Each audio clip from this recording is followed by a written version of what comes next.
Yo, what's up, everybody? Here we are, week 7, finale of the best Star Wars show we've got since Mando This year. season 2. You're at No, Journey's End. that's not true. There's Andor was after that, but yeah. I was Since gonna say it Andor, yeah. flew by, but this last couple of weeks, it seems like a year. Yeah, Yeah, January 54th in my world. Ready for it Seriously. to be over. Just done. You called it the longest Monday ever, like this entire month, and that's what It Yeah. is the longest like. Monday ever. the whole month is a Monday. Yeah. Yeah, Fires. I got the flu, just recovering. No fun. Yeah, done with this month. Yeah, Over especially it. with the bad air quality. Yeah. yeah. I was talking with Yeah, people that live downtown, and like their throats and eyes and sinuses have been burning for weeks now. This year, January has 5 Wednesdays. Oh God. Yeah. Bro. Really? Monday all Yes. month. That's crazy. Yeah. Yeah, no, that's Why is January just the worst month? It's just the worst month. Don't worry, Yeah. it's going to get worse.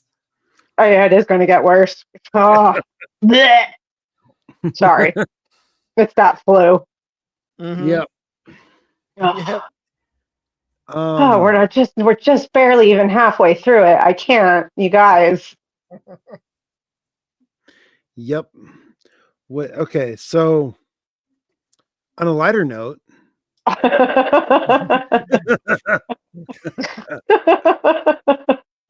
Oh man, I could totally just Yeah. burst into tears right now. It's gonna be like- So, Oh. Yeah. Star Wars Well. news. was there Star Wars news? There is so many rumors right now, and again, we That's- can't talk about them because everything they're- is now canceled. the one that and came then out today is canceled like- and is like- recanceled.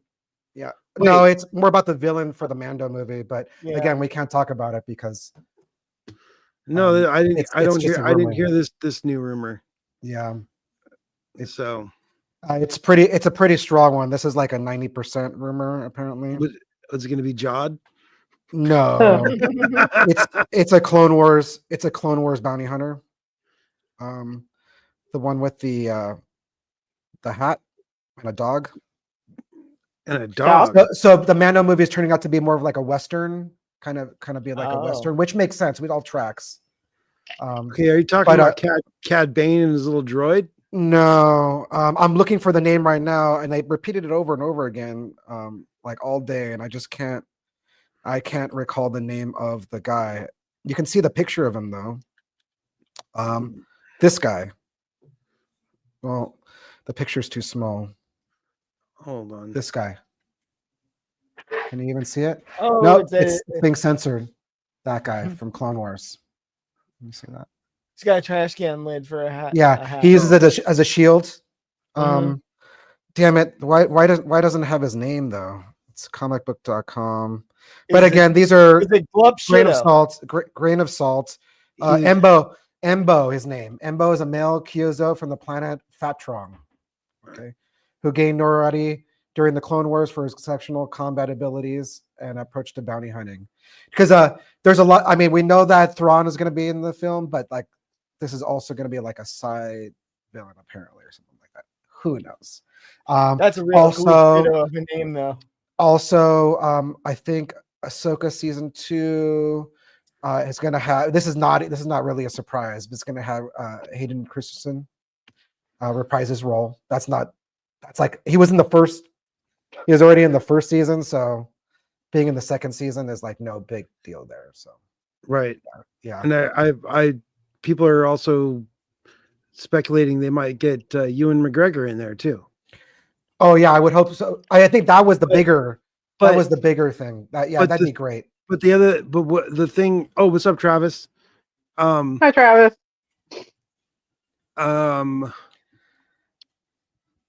We can talk about this because it's the yeah. finale. You know, there's like these. There's not going to be any Star Wars for a little while, so we might as well get these little rumors out of the way.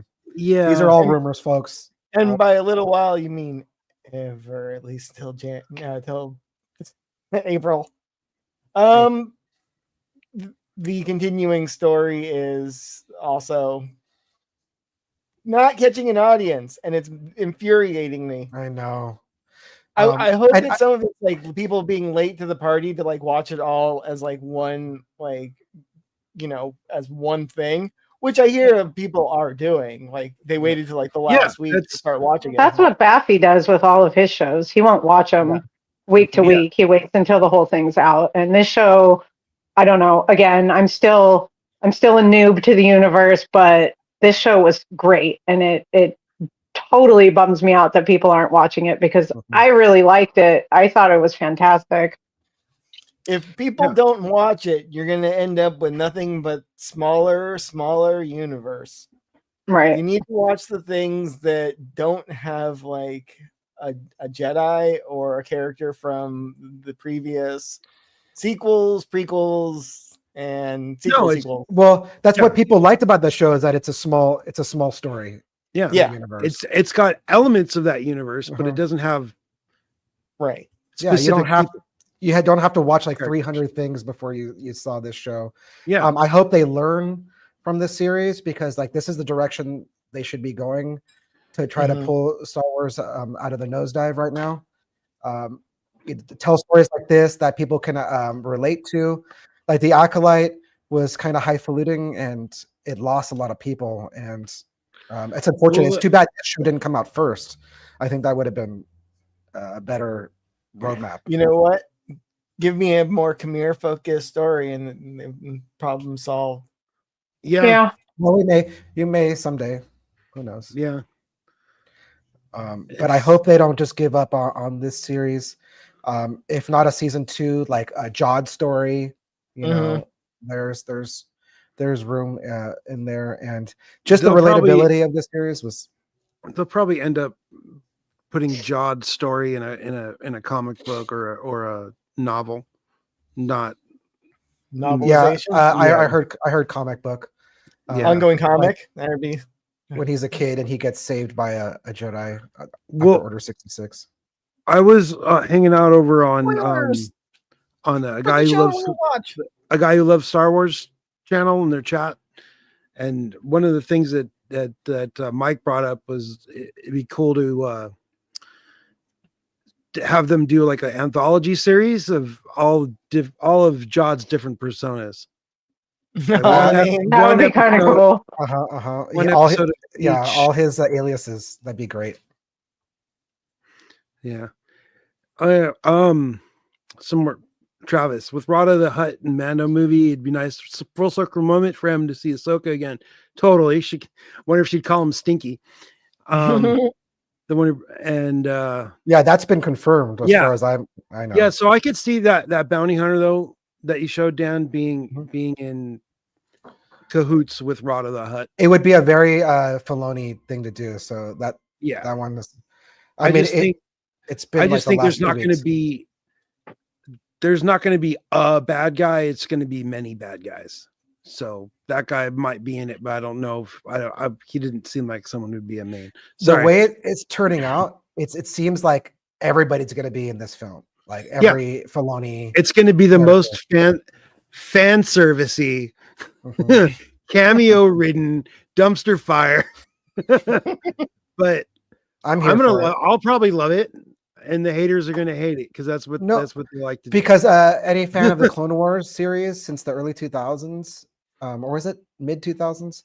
The Clone Wars series, like this is what we've been waiting for, to see the culmination of all these storylines and characters. That's exactly what Dave is looking to do. Yes, this is his chance, so he's going for broke. Chance. Yeah, no, I would too if I had his. Before they tear Star Wars out of his cold dead hands. Exactly. And put it back in the committee's hands. Yeah. Freaking committee. I am not a committee. Yeah. Delusions of grandeur. Anyway, so that's all I have. That's it for rumors and news, right? Some spicy ones in there. So yeah, and we have Andor coming up, Andor season 2. Yeah, what is that? April 23rd or something like that. Yeah. Yep. I saw like a retrospective about it a couple days ago or something last week, and it got me really excited for it because that show is badass. I am super amped for it. I don't know if I can take another cycle of no viewership. Like I don't know. They were saying despite no viewership for Andor, like, and it did have better than these last few shows, but it's so serious, and like it was shot, the cinematography, they showed examples. It's like, man, they did it so well. They made it more like a film. Yeah, like they and that's kind of how they have to treat these things. But 100%. And going back to that, this could have been a film. This would have been a great movie. I enjoyed it as a series too, but it could also be a film. I could have seen if this was an alternate, like, I don't know, 1987 or not, sometime after Return of the Jedi came out, and this came out, when Star Wars was, for people our age. It could have been at like a ABC Sunday night movie kind of thing, it, or like a mini, or like a 2 weekends, a 2-part made for TV movie. That's kind of how like all these series are kind of really working out, with the exception of The Mandalorian, the Star Wars after school special. Yeah, it's like they're mini series. They're not seasons. They're mini series. Yeah, this is definitely like a mini series, even though it's spread out over. It's an extended mini. It's an 8-episode mini series. That's all it is. It's a 2-part movie of the week. This was 7 episodes, right? This is Skeleton Crew. Was that episode 7? No, it was 8. No, it was 8. Oh, it was 8. Okay. We got 2 the first week. It just felt like it went by so quick, as far as like the episodes are so short. Because the episodes are so short that it really should have been 5 episodes. If it was about January can't go by that fast. If it was edited for old school 1980s television. Topher Grace, I know you're out there. Slap that together for us. Just stitch them up. Put some like After Effects with you need a VHS, like the crawl of the scan line. Just like artifacting, little tracking problem, occasional audio spike. And what we did get in the 80s instead, Travis so eloquently put, instead of there was 2 Ewok movies with Wilford Brimley yelling at Ewoks to clean it. Yeah. Oh my God. No, Wilford Brimley was. Did that really happen? Oh yeah. Someday you'll see the Ewok movies. I like those movies. I have a lot of nostalgia for those movies. Here's what's disturbing though. With the exception of BlahBlah Binks, we are all older than Wilford Brimley was when that was made.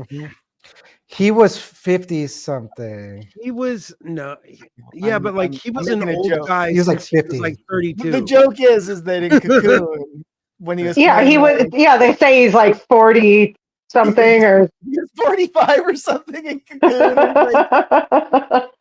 Meanwhile, he's like hanging out with like 70 and 80-year-olds. Yeah.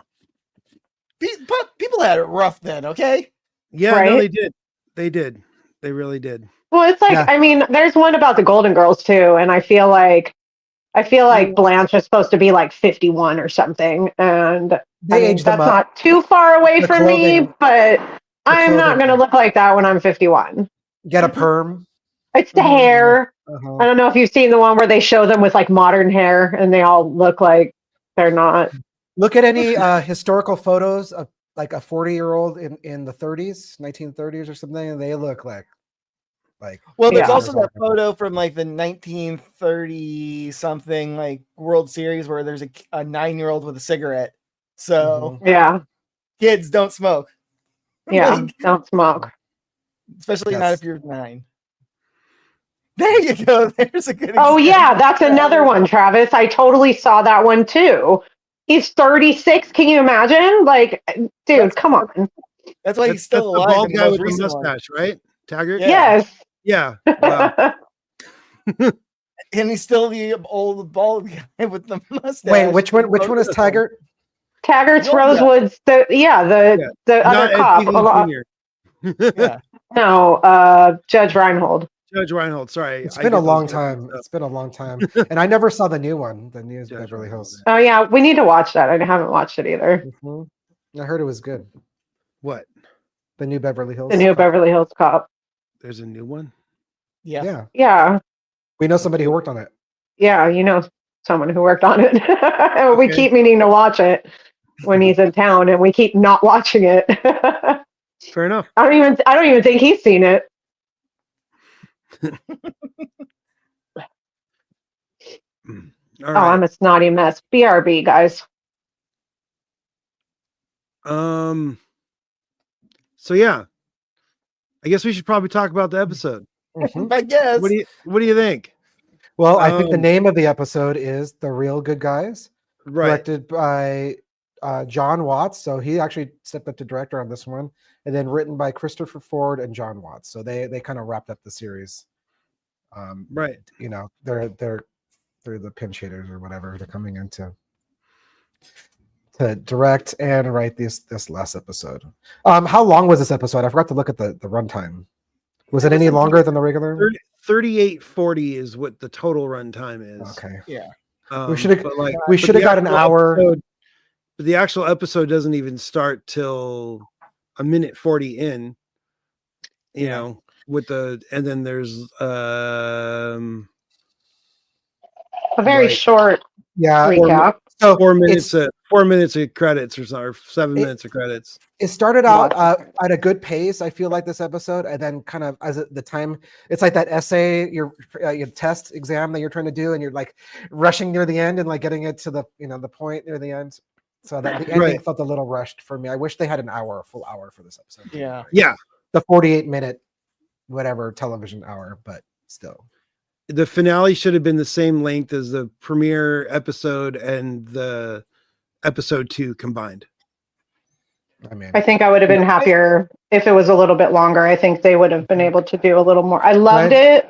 The ending was a little weird for me, but I feel like hoping for like after credit scenes and all this other things. Are you familiar with the literary term denouement?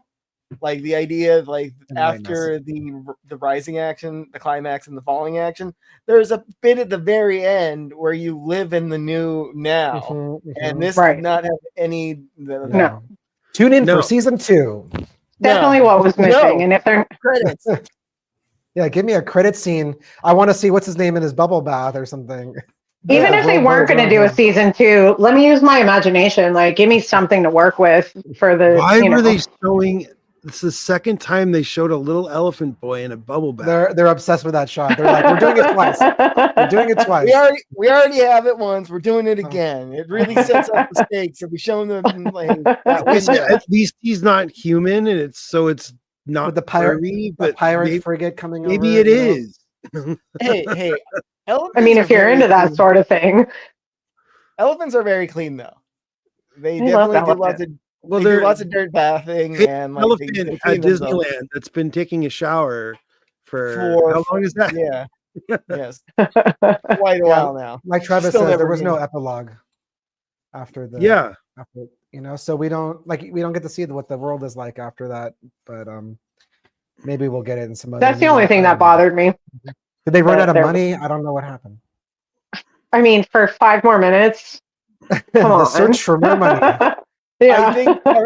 I think partly though is that if you don't write like a definitive ending, it leaves the strands open for like a season 2, especially with regards to Jod. It didn't need to be a definitive ending though. It could have just been a little carrot, a little like the carrot was the X-Wings.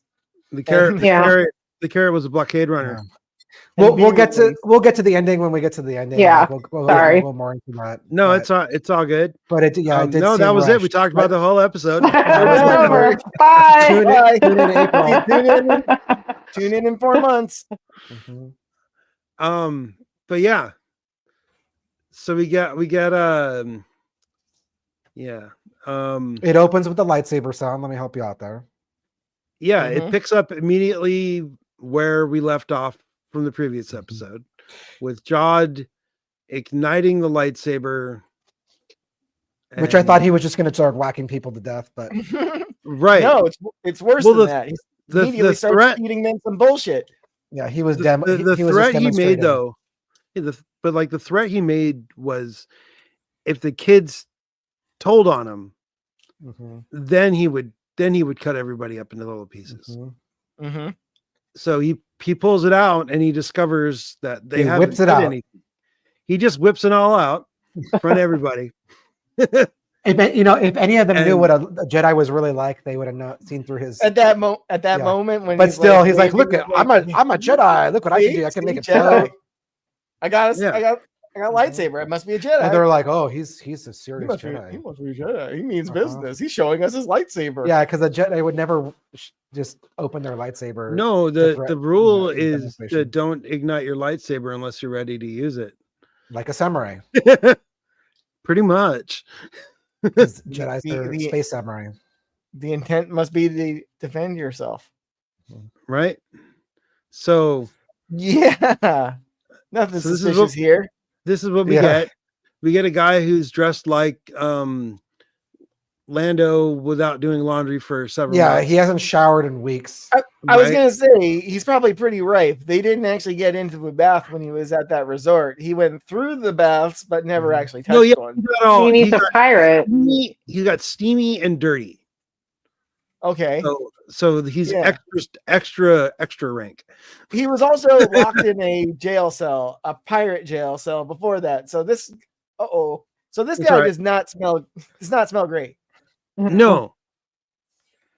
It's a metaphor. It's a metaphor for his character. He's stinky. Well, that's why he's putting his arms out, but not quite up. Like out would be enough. They wouldn't need to go up. Like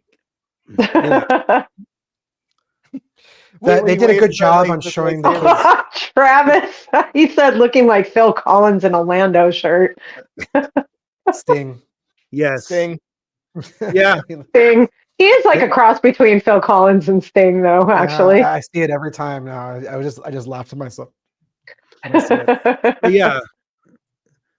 But they did a good job of showing the fear on the kids. Like it was probable that, oh man, he's gonna hurt us if we don't, keep this quiet. The way he manipulates the robots to like, take them back to their houses and monitor them and all that. That was pretty good.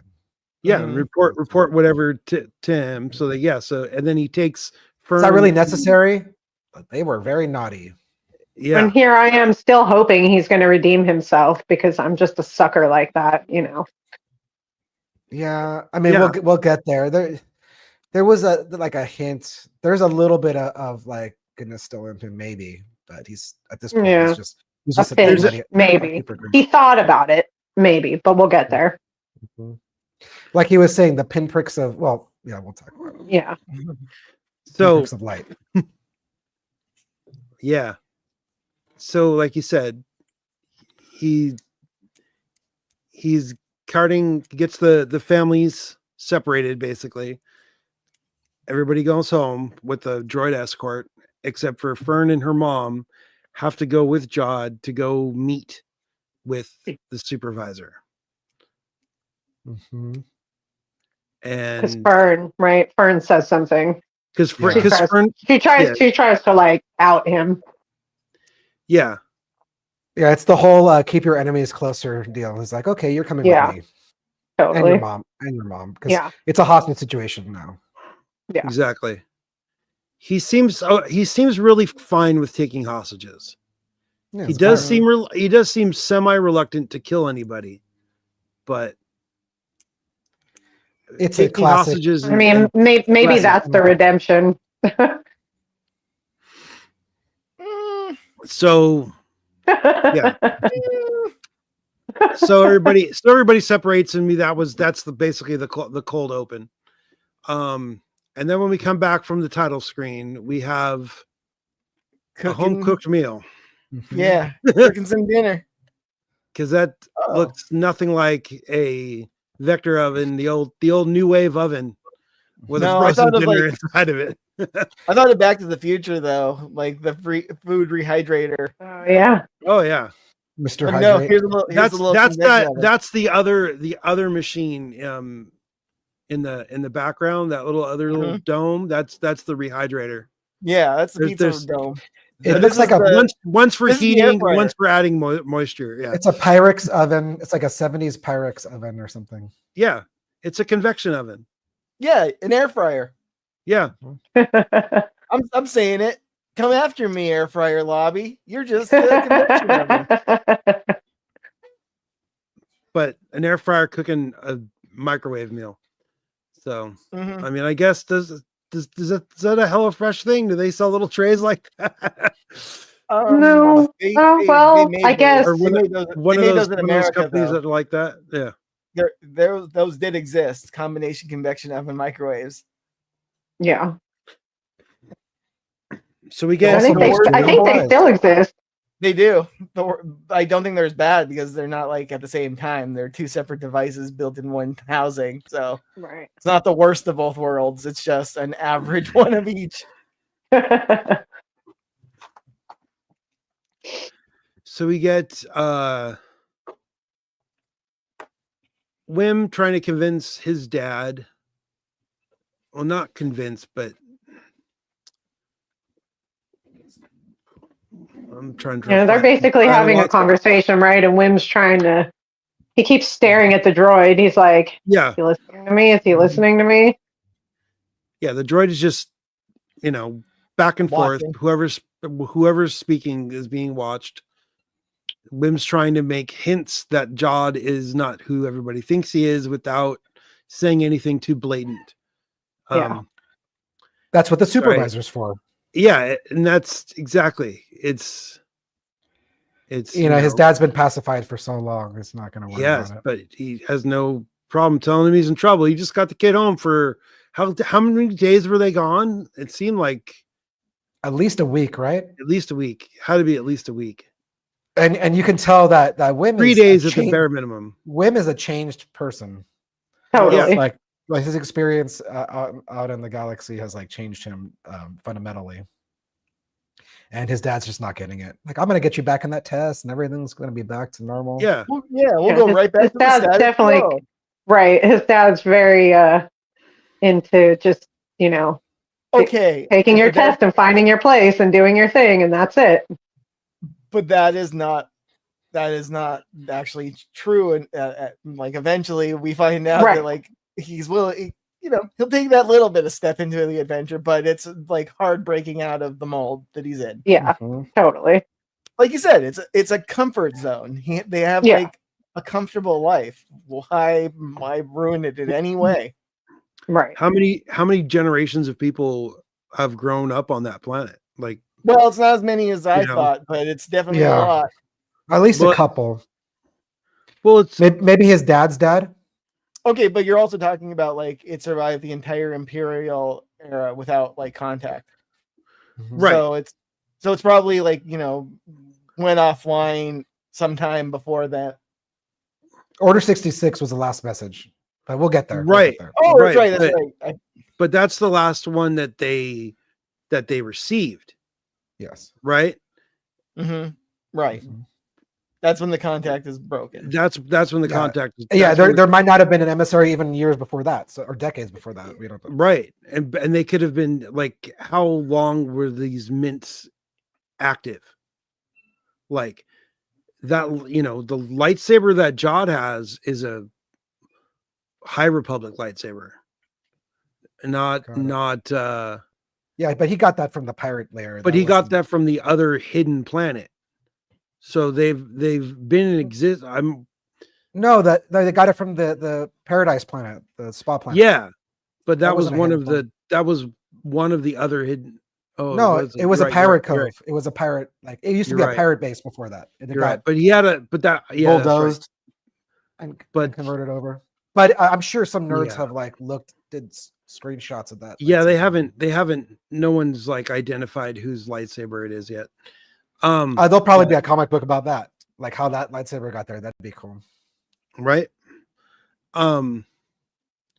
So we cut from Wim and his dad having dinner to Fern, her mom, Jod, and some droids riding the elevator up to go meet with the supervisor, and we find out that Fern's mom has actually already knows the supervisor, which makes sense since she's an undersecretary for the supervisor.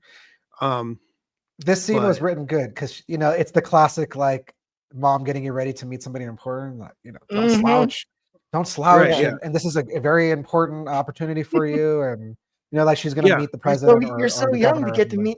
You're so young to get to meet the supervisor. Yeah, it was a little creepy actually. Like the whole setup.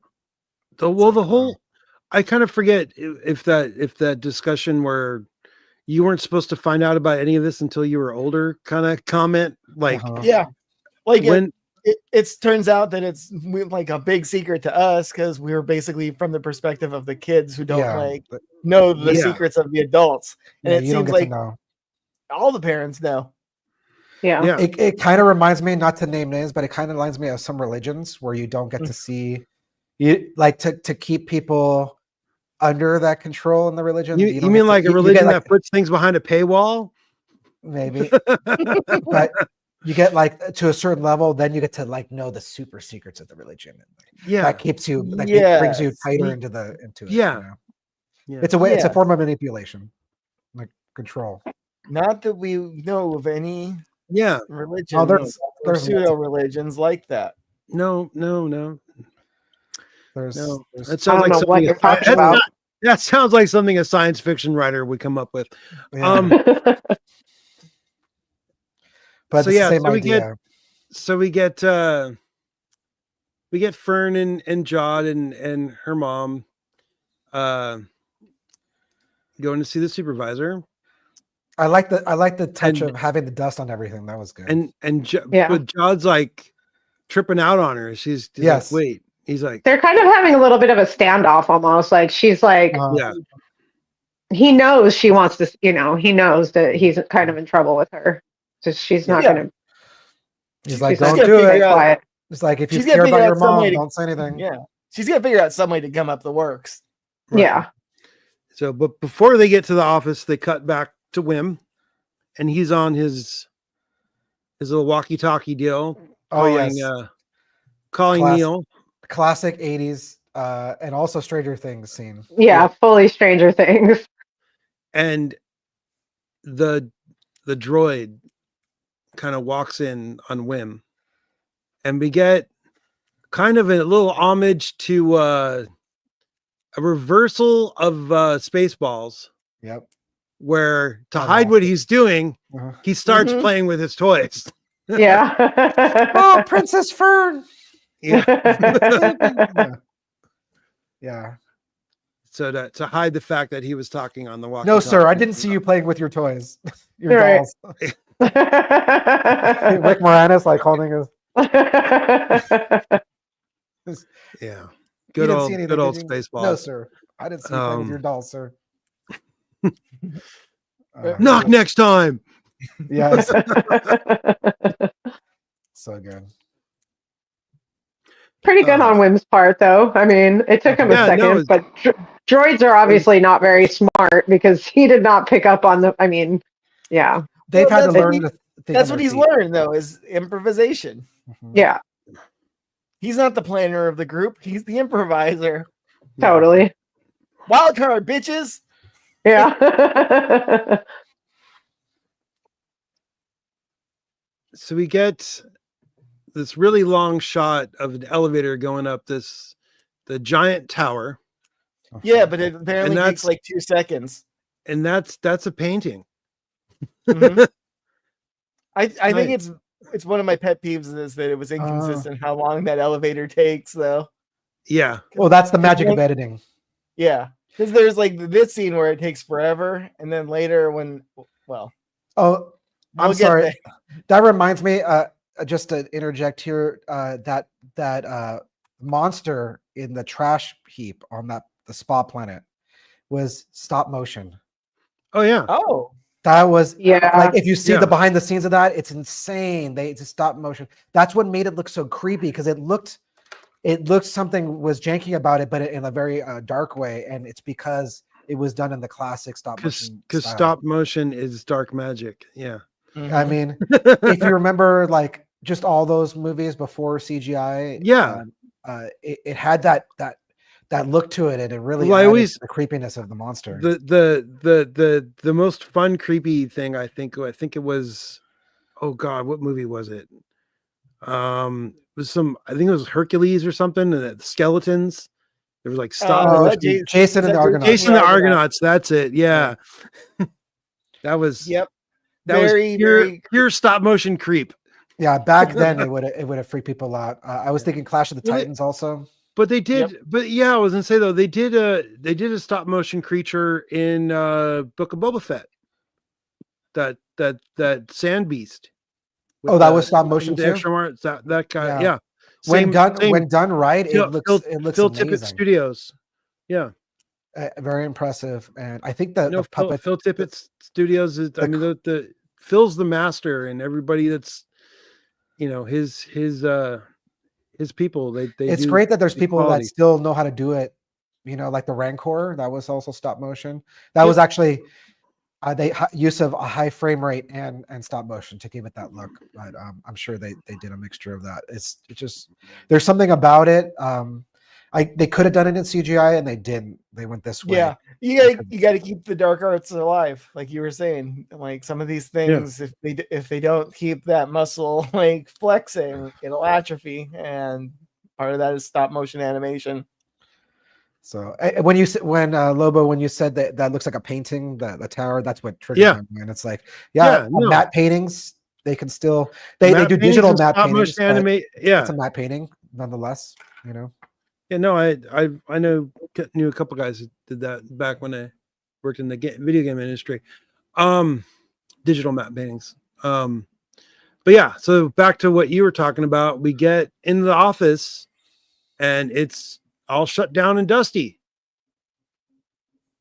Like no one's been there. Yeah, you expect that there was going to be people there, and I mean, get some kind of staff. I know that we kind of speculated that the secretary was not a human, but I think I was still a little like, oh, okay, this is really happening. As soon as I heard Stephen Fry, I was like convinced, like, oh yeah, that's a droid, that's a computer. Yeah, that's the voice actor's name. It kind of reminded me of. Go ahead. No, I got the Dharma Initiative feel, abandoned facility kind of vibe. Yeah, totally. I think he was the perfect voice actor for this though, because he can do like the benevolent light character and then turn instantly to like dark and menacing. Let's remind the audience and myself what all other voices Stephen Fry has done. Well, he's done the voice of Stephen Fry for his whole life.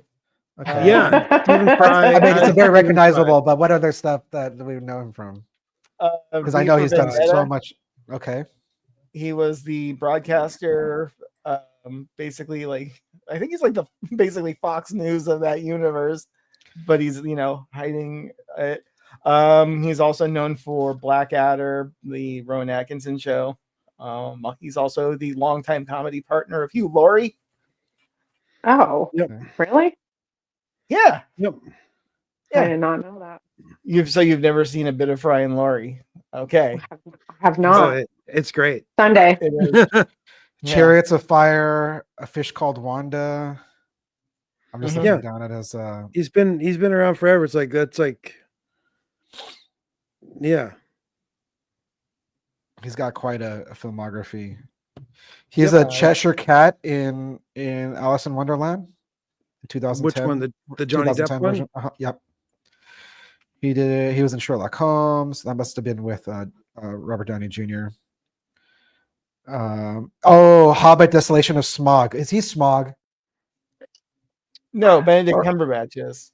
Oh, that's right. That's right. Master of Lake Town. Remember the big okay. fat guy with all the like. He's one of those guys that I he's in a lot of things, and it just needed to see it, look it up. Yep. Wow. So he's the voice of this thing, the supervisor. Yes. A giant big droid. Look at the noggin on that droid. But when it turned around with that big red eye, I was, they're run by Hal. Yeah, they're run by Hal. Totally Hal. Apparently, this is a throwback to one of the original Star Wars comics that was in newspapers back in the news, the comic strips in newspapers. In one of the very first issues, or what do they call those little clips? One of the very first strips. Like C-3PO goes to a planet that's controlled by a droid that kind of is reminiscent of this, that runs the entire planet. So that was like a Star Wars like footnote kind of thing. Right. Todd seems pretty surprised by it. Yep. And I didn't know what to expect personally. I thought maybe it would still be that pirate guy, who had usurped the previous. That was one of the popular theories. I feel like the most popular theory was a droid is running the planet, and it turned out to be the correct theory. I heard that from several. I remember us talking about this Star Wars channels. That was most likely going to be the situation, and it makes sense. But the droid immediately recognizes Farah and Fern. We get kind of like a Palpatine quote. Yeah, and like he even like makes I'm glad to see that she's returned. So it did know that she was missing. It got its like, it did get its report. So that's I think it's more than that. I think the actual security bots are connected to the supervisor, supervising everything. Exactly. Kind of a little bit disturbing, even if it is benevolently, like constant nanny state. Not 1984, And then it casts its gaze on Jod, and the light goes from being blue when it was shining on Farah and Fern to red as it's shining on Jod. Which I didn't notice the color change. No, it starts red, and then when it says "I've been pleased with like that your return," it goes to blue and nice, and then when it goes back to him, it goes back to big red. Like, there's red flags already. I didn't pick up on that. I thought it was red the whole time. It's like a little. It's a little red one at first, like when it's like seeing Farah, and then goes big blue happy. Doesn't it say like I'll follow your career with great interest? Like it's kind of like a Palpatine. Yeah, it does say something along those lines. That I've been watching you with great interest is what it was. Yeah, because it's like a paraphrase of that. Palpatine. I've been watching over you with great interest. Yeah. Jod decides to introduce himself as an emissary for the Republic and Jedi. And I didn't. And he floats it again. And he does a little low power, float. And just to throw his, prove his point. Yeah. Just to prove. And that causes Fern to just tell her mom that's a trick. Like she's she's had enough of being quiet. She's been holding it in for long enough. Yeah. Cards are being dealt. Yeah. And does the supervisor say it right away? No. He doesn't, right? He goes along with his story for a minute. Just for a minute. He lets him like get confirmation. He said, "Oh, it's been so long since we had an emissary." Right. Yeah. It's been so long. We didn't think we would ever get another one. And Jod's like, "Oh yeah, we just had it. Hands are full." Had our hands. He literally says we had our hands full. Like, we had our hands full. We just forgot about our vault of money. As one does. We haven't needed any. We're good. Someone ran the numbers, by the way, on how much it cost to run the empire, like an imperial regiment, and they were like based off of the value of what they had there. you could run like like an entire armada like per one of those rooms for 10 years. So, yeah, let's hope this doesn't get into the First Order's hands. But yeah, talking about full hands, right? So, Jod makes a plea to let them land their other ship and like to shut down the grid. And is this when, let's see. Also, the supervisor first goes like the universe is so dangerous out there. He knows. Oh yeah. There was I almost skipped over it. The line obey. The Jod tries to tell Fern and her mom that they need to obey the emissary, and the supervisor like, well said. People need to respect authority. You know, or sorry, strict obedience to authority. But then the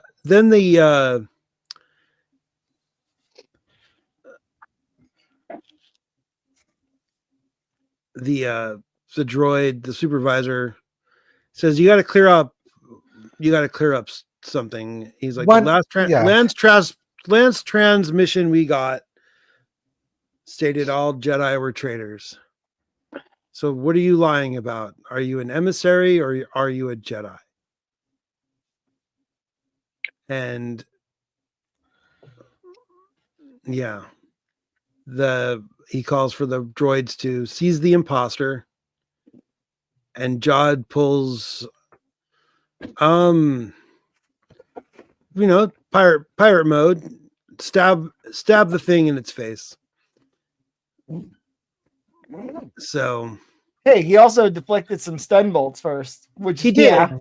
Which we were asking about. Remember, we were like, "Can you deflect a stun bolt?" Yeah, I guess you can, but it looked very awkward. It did.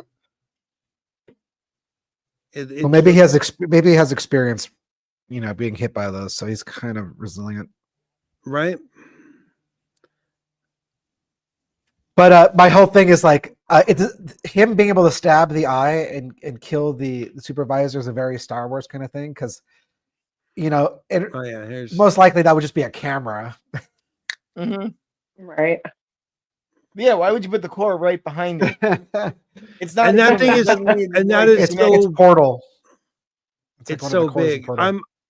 I'm thinking that whatever it is, it's just it was. Well, maybe it caused like a system shutdown reset. And I was going to say, that, it's going to take a couple of hours for it to come back online.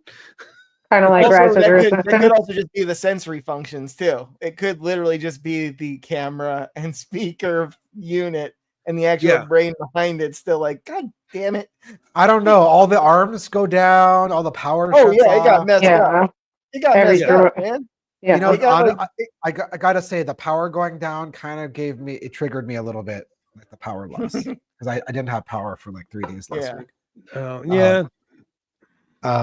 I know not everybody who watches this show is going to feel that way across the whole world, but I was like, oh, dang, that sucks. Yeah, the timing was a little.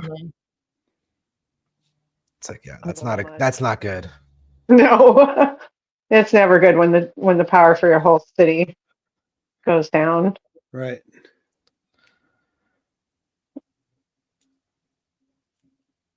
And so everything gets shut down. The whole city shuts down. All the droids, all the vehicles. Yep. Everything. It's pretty. The sound effect's pretty cool. Over and over again as the whole city blacks out.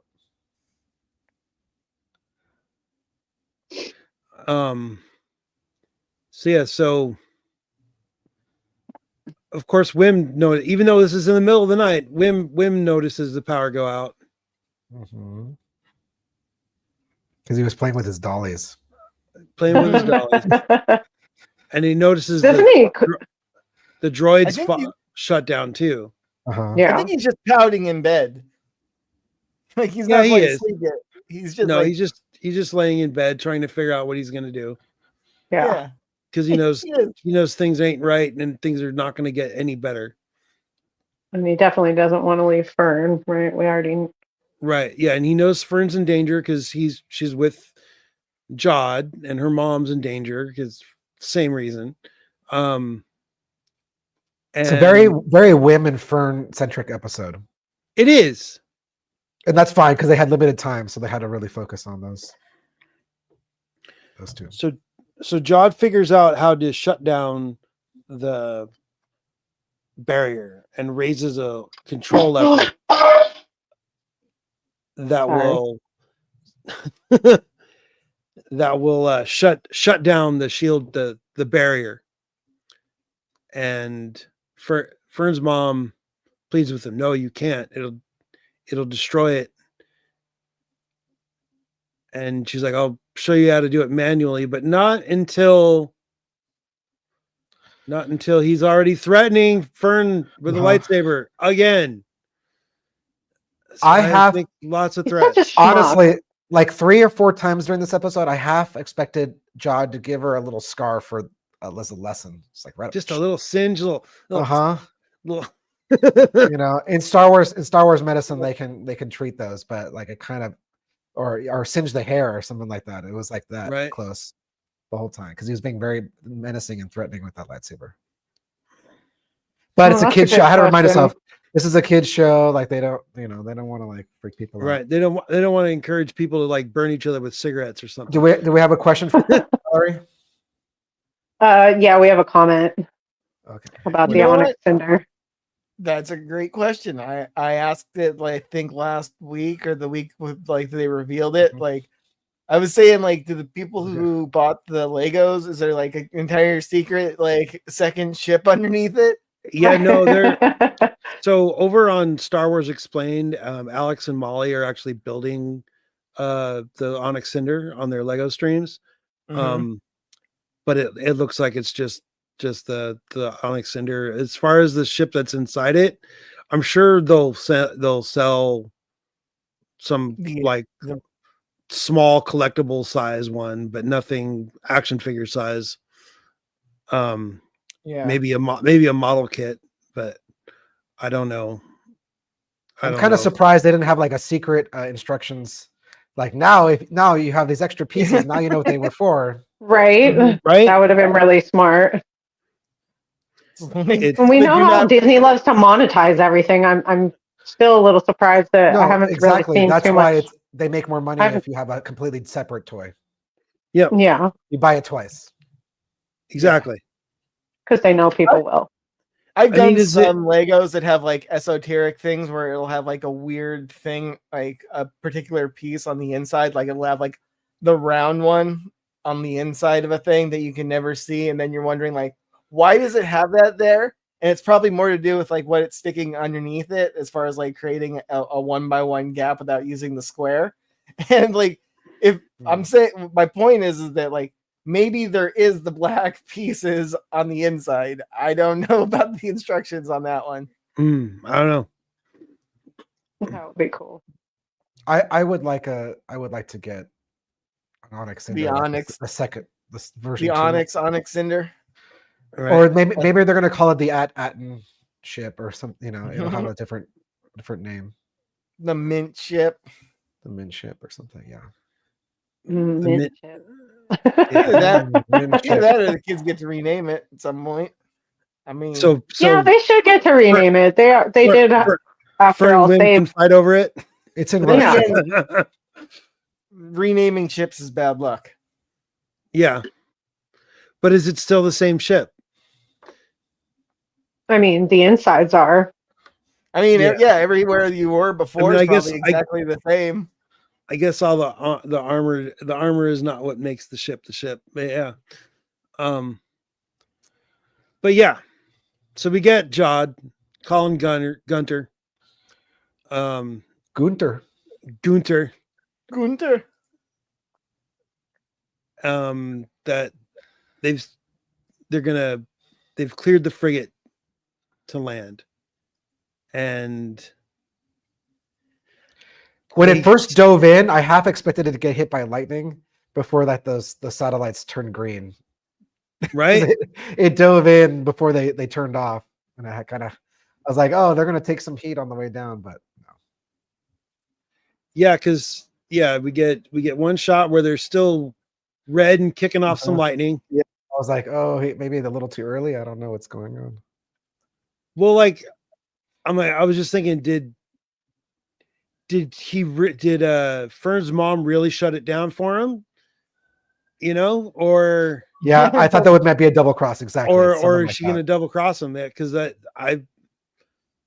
I mean, if she went and got his ship destroyed, I mean that's the move I would have done.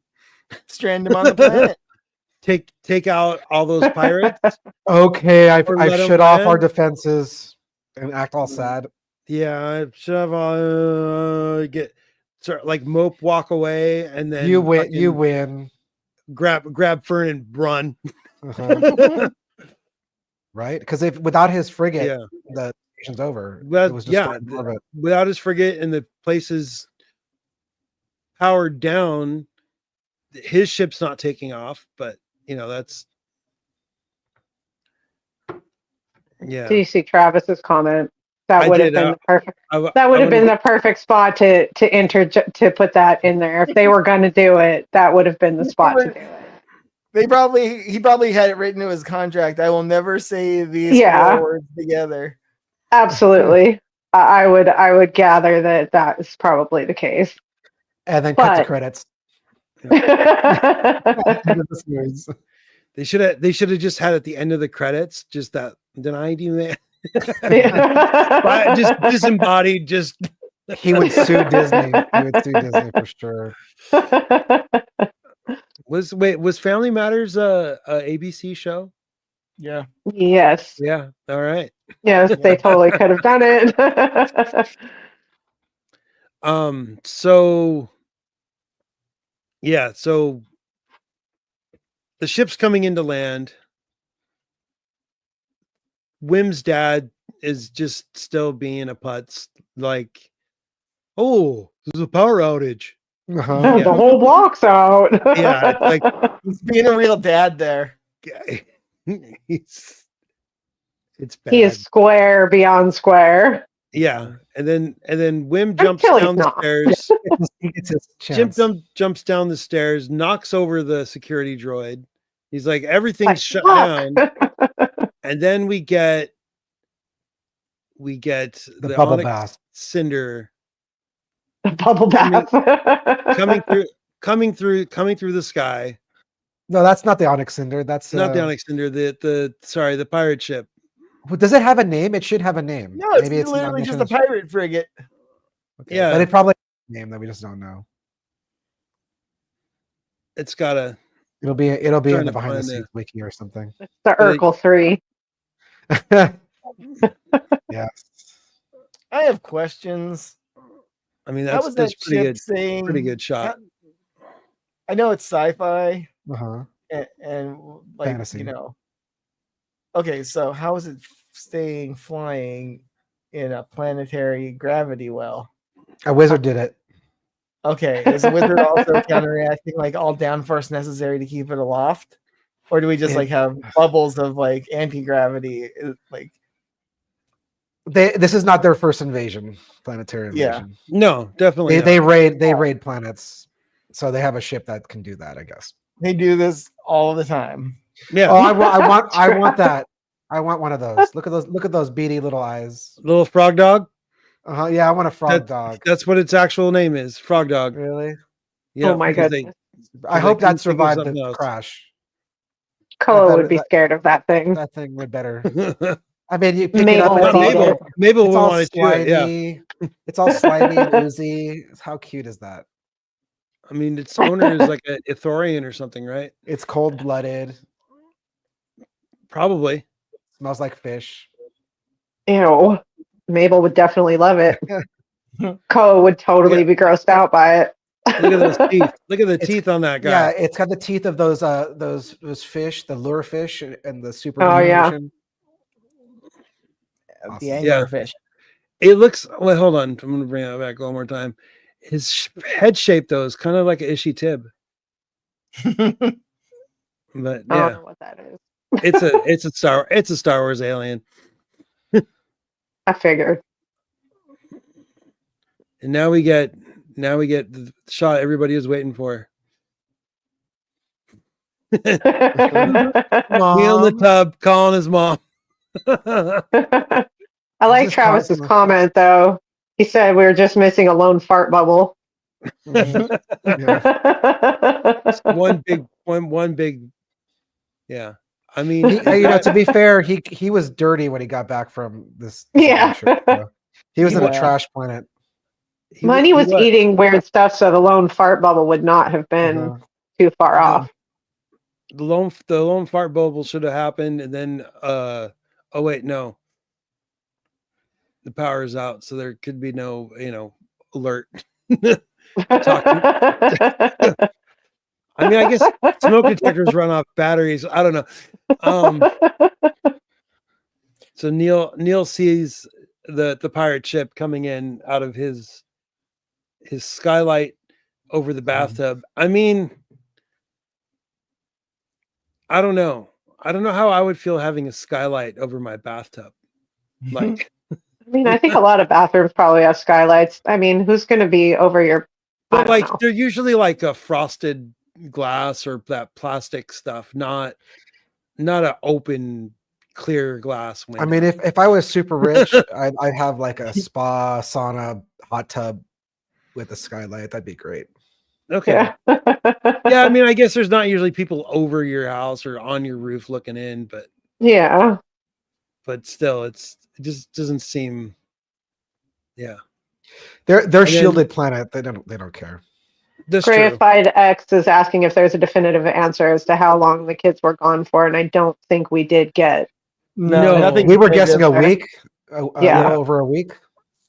Yeah, 3. I would say anywhere from 3 to 7 days. Yeah. I mean, No- it had to have been at least 3 days. KB and all that. Yeah, I'm thinking like a week. Yeah, With travel we time don't know. included. We don't. Yeah, we don't know how long each hyperspace jump that they made, how long it took.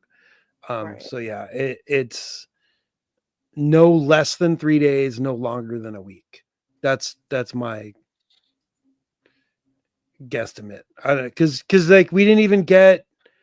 It would have been cool to have a scene with Fern and the speeder bike kid, like, hey, what's up with the race?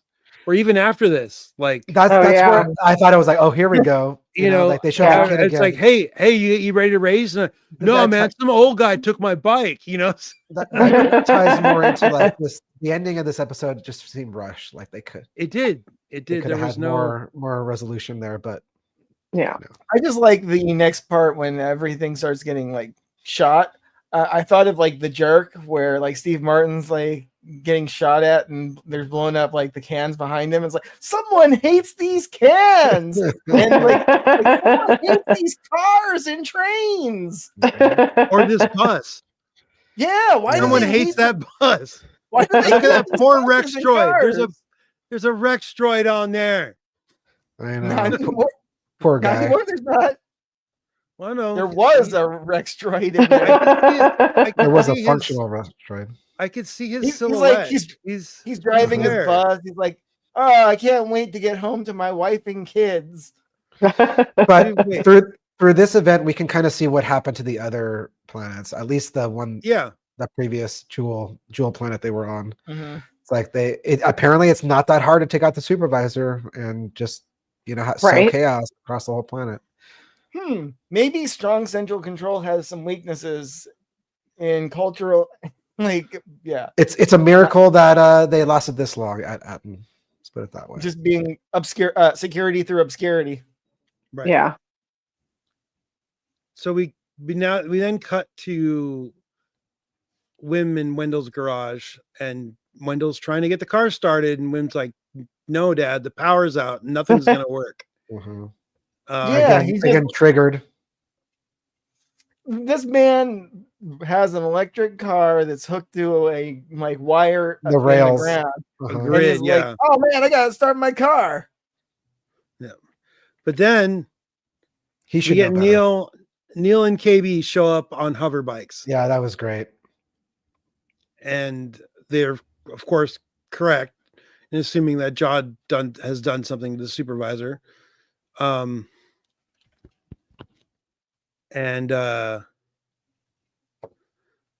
they start talking about who the real good guys are.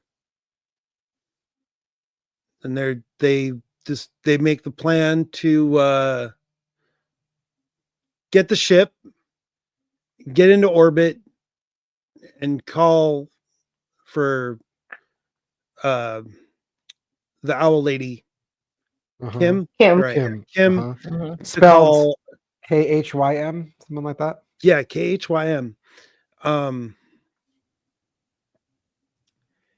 And yeah, so that's the plan. They got to get to the ship to take off, get out of the orbit, call for help, and hilarity ensues. No, I gotta say, when Tunde Adebimpe is running is not cool. Sorry.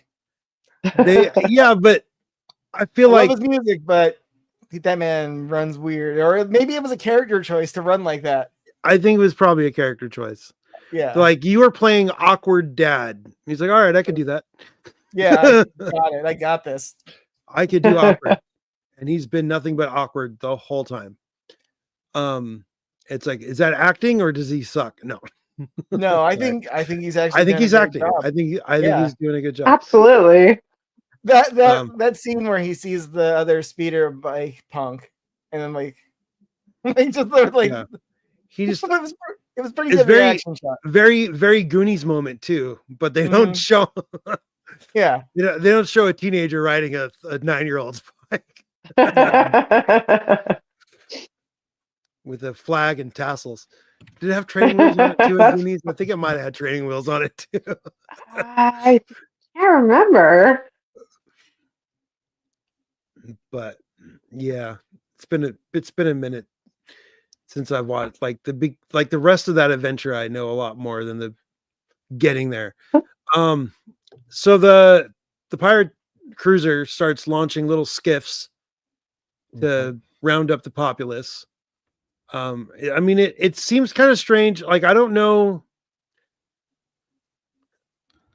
how much of the city that, like, out of the whole planet, they just happen to enter into Women Firm's neighborhood.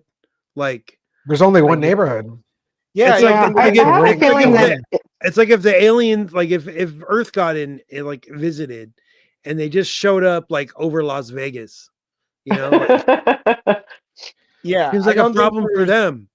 Like, I don't think there's a lot of population centers on this planet. It's just it's a workers' colony, like just one city, and the mining facilities underground.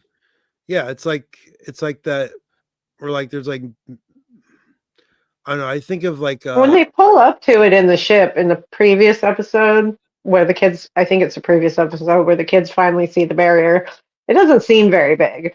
They're very close, and they can kind of, I don't know. It just didn't seem very big to me. I don't think about it. Yeah. Like don't think about it too hard about the scales of planets or travel or. Right. It's the screen, the windows on those starships, like, can magnify. Think of them as screens, like they can. Yeah. So the pirates invade the neighborhood. They start rounding people up. The kids are all trying to run on bikes. They're taking a shortcut. It's like a speeder bike chase a la Return of the Jedi, but it's in the dark. It would have been a lot cooler if it was in the daytime. The darkness probably helps with the special effects. It does. You know, and I don't know, like, so they all do the little jump. Oh dang it!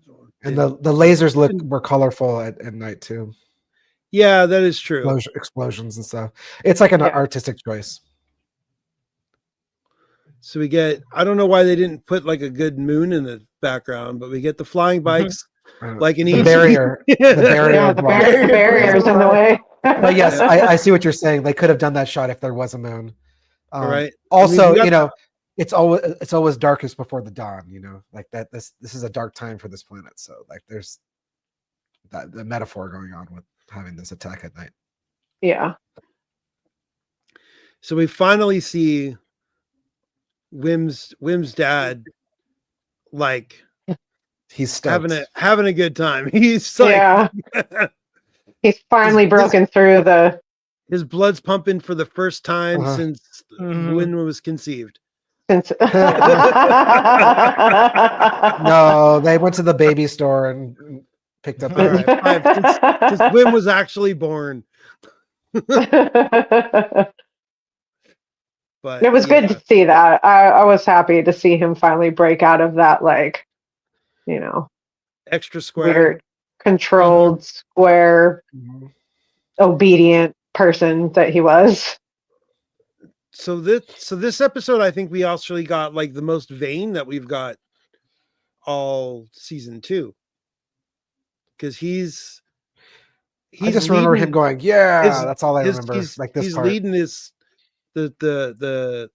search for the kids, or the people on the speeder bikes. I don't even know if he realizes who he's chasing.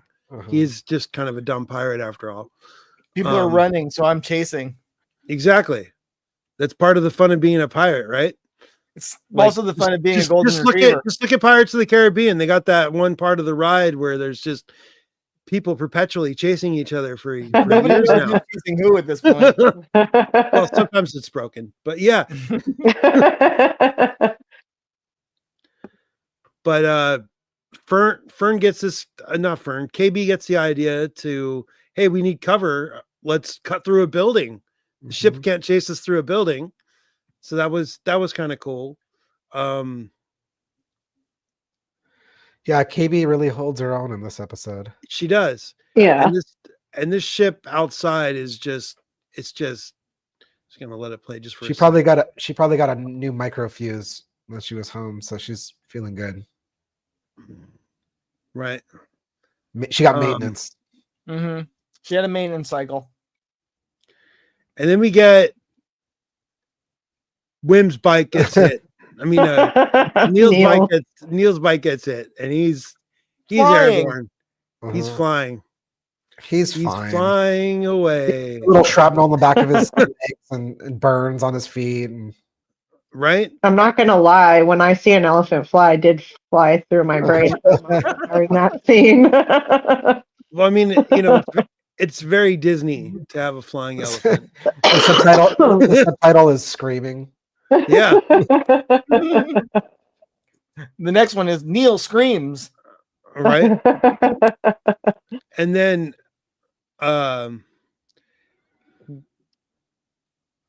we get Neil's like, I'm good. I'm just keep going. Yeah, because Wim wants to go back. Wim definitely wants to go back, and Neil's like, nah. When I realized it was the school that he got his speeder bike got shot, I was like, oh, here we go. Yep. I see what they did there. I kind of agree, Travis. Travis just commented that them leaving Neil behind was a stupid choice. No. In the moment, I thought that. I didn't want them to leave him behind because I didn't want anything to happen to him. But I kind of knew. They also the skiff circled back and shone their lights right through the window, and Neil just barely rolled out of the way. Yeah. If they stopped and went back for him, they would have all got caught. They would all got shot. 100%. Yeah. I also knew that this was probably going to be the episode where they show them as like autonomous units. Like the best way to come together as a team is sometimes you have to operate independent of your team. Yeah.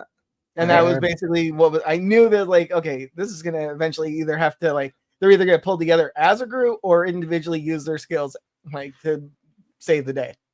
Yeah. And it was the individual skills. He learned about, and I guess it kind of needed to be like that. He learned about the turbo laser. He knew where it was. He knew the way up to it in a ruined, blown up building. Yeah. You know, he knew it in a terrible building. So the one that he went to school in, probably no problem. Yeah. He's like, oh, I know how to get to the roof here. No sweat. Yeah. There's probably like several access points. Travis. If you've seen Inside Out, you'll understand his joke. But if you haven't seen Inside Out, then it will make zero sense to you. But yes. Okay. All I know is that's a movie. Yeah. So the kids and Wendell's dad, Wim and KB and Wendell get on the cinder with all that gold loaded in there, and it looks like Wendell might have be crashing into it. The gold that's on there, it doesn't look like it's very heavy. The way it kind of just flitters down, like it they didn't add like that clunky gold bar fall sound effect to it. You know, it's not. Wait, which part? When they're getting into the ship, Wendell I don't know if it's Wendell, but yeah, one of the speeder bikes starts the chain reaction of them falling inside. I'm gonna let it play just for a sec, so you know. I think the real Finn though. Disney lore is incoming. Here we go. Watch. You see how they were just falling, and there was no light, there was no. Are there different denominations of these credits? Unclear. Or are they just all the same? That is that's unclear. Got it. Dectaries. Yeah. Dataries. Dataries. Dataries, yeah. So Wendell's like, wait, you kids know how to fly this ship? If they take that ship out of here, though, they crash the galactic economy. Like even that ship crashes the galactic economy. No, you would need more. You would need to flood the market with more than that. Each single one is 1,000 Imperial New Republic creds. I wonder if it's. I mean, the pirates value them. Each one of them is 1,000. So they basically, like, person pointed out that there's 212 trillion of them, of those units in there. In one of them. There's 1,100. The whole galactic economy is strange because you can't eat these things. I know, but you know what's their value? But you can eat that currency they have. Billionaires are going to billionaire. It's so much money that it makes how many planets it ruins the entire economy of Dataris. There's just too many of them on the market. Yeah. So it makes it worthless. It'd be a great ride. Open. Yep. But that's basically the crashing of that as an economic source, which wasn't there like an African prince sometime in history that was spending so much gold as he traveled through Europe that he like changed? You know what I'm talking about? Have you heard this story? Like he was literally spending so much money as he was traveling through Europe that he I know that like altered the entire global economy. The Mughal emperors of like India were that rich where they could afford like the largest cannons ever cast. Yeah. Like giant bronze cannons. See, that's an inherent value in itself because you can use those cannons to conquer but the intrinsic value to it is kind of questionable because you can't eat the golds. You can trade it, I guess, for services, but you can't. Right. On that, yeah. So the kids discover that the only way to get off the planet is to get the boot for Starship. This reminds me of Land of the Solo movie. Remember? Yeah, exactly. I don't like it. I don't support it, but I'll accept it. I mean, I love that scene. It's the Star Wars equivalent of getting the boot put on your car. Yeah, it's a boot. Because like Lando basically trades like 20% of his cut to get his ship unbooted. It's the second time in this series we see a method of keeping a ship docked before being like you're free. Oh yeah, the fuel line, originally. Yeah, and now the landing. This is a really good fuel line. I know. That was a great line. Because he was like surprised, like it should have just sheared away, like sheared the port away. What's going on? Yep. But we were thinking that maybe it was intentionally. That's how they keep people from just feeling and running. Exactly. I mean, and this one, that you need the supervisor's okay to get out. Mm-hmm. Yeah, exactly. So but they split up again. Well, we get like, Wendell's moment. Like, can you get the power back on? Oh, here we go. Yeah, the line. Yeah, son, you're talking to a level 7 system coordinator. Like, yep. Turns his glasses and his shirt. he can get the power back on. Hey man, the shape of the living force, you don't know what it's gonna take. It could be a level 7 coordinator in the right place at the right time. It could all come down to the guy with the mop. Yep. Or an elephant with a walkie-talkie. Or an elephant with a walkie-talkie. Oh yeah, Travis says he recognizes that line. Awesome, because I feel like I'm the only one who knows that. It's just a funny quote. Wait, what line?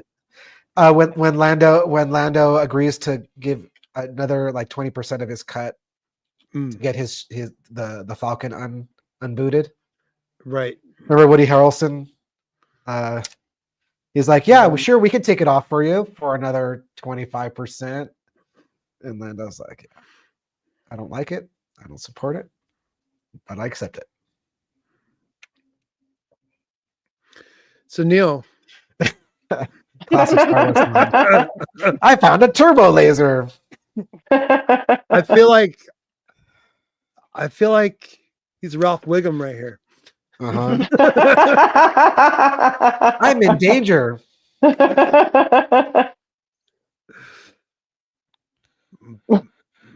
So we're back to Fern and her mom being Jod's prisoners, and they're just like, we have to do something, and everything seems bleak. But they come up with this plan. Get one of the bosses, we could stun Jod, and then Jod hears them talking to each other, No. The mom's like, Fern, he'll shoot you. And he's like, that's why you need to create a distraction. So Fern's given the mom, like, we're going to get out of this. No, she learned how to become a leader. Yep. More great acting from this actress and great writing from the writers for Fern. Yep. And then we get Jod over the PA system, addresses the whole place, I guess. I don't have a better word for it. Planet, city. Yeah. Wait, did we miss the actual central thesis of like modern Star Wars though? I think we did. The actual like what they say about like Fern's pep talk to her mom about how like everything's awful out there, but it's still okay because there's like good people. Yeah, and looking back, there was always good people in every place. Like in the pirate station, there was the stripper, whatever. I bring it up because it's gonna be brought up again by Jod's monologue, which is the exact same theme. Yeah, yeah. They're really trying to talk her mom into helping her because The mom doesn't know any better. Fern's seen more of the world. These kids have seen more of the world than any of these adults have now. Right. She's still terrified of the outside, like the consequences of losing the safety blanket. Right.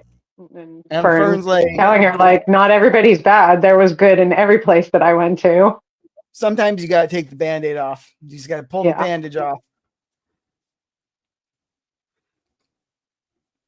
So this is Neil's dad. Yeah. He looks with strong. the little baby Neils. I don't remember their names, but they're so stinking cute. And he's got tusks. That's the name. Why don't they have? Why didn't they have any of these toys at Disneyland? I don't know. We were just there a couple weeks ago. They didn't have anything for Skeleton Crew. Not a single. We specifically went to Galaxy's Edge scouting to see if there was anything from Skeleton Crew, and we did not find anything. And there was nothing in Star Trader. We didn't check the store that in downtown Disney, but it should be at least in the park. Yeah, there's precedent. There's precedent for things. You know how media becomes popular after it's sometimes years after we might see Skeleton Crew stuff in the coming years. Yeah. I hope that there's like a renaissance later. Like people are like, "Oh, this show was awesome." There's a ton of bootleg or YouTube created content, but there's no official stuff that I've seen. I mean, I would rock a Skeleton Crew shirt, and I don't own. Well, I guess I own one Star Wars thing now that I was gifted for Christmas, my Tatooine sweater. But I would totally rock a Skeleton Crew shirt, but they don't have any, and it could be super cool retro looking. I would buy it. Can I get a and that's saying something. Someone really the what? A Jod for supervisor shirt. That would be awesome. I want because shirt. He was happy for like a minute, like when he was like, yes, this planet belongs to me. How about Jod with the lightsaber in that droid's face and it says, "You're not my supervisor." That would be good. I want a level 7 systems coordinator shirt. Yeah. So there's so many things that they could do. It just occurred to me like right now that, it just occurred to me though that Jod was like completely distrusting of droids. Like he complained about droids being like you can't trust them. And he was the untrustworthy one. He was the one who screwed over droids every step of the way. It wasn't the droids. Mm-hmm. Yep. Yeah. Uh-oh. So we get Wim and Wendell are getting chased by another shot of Vane on his skiff with his crew. Yeah, can't tell what aliens those are. It's kind of dark. One looks like a Trandoshan though. Probably. One of the other criminal races. Right?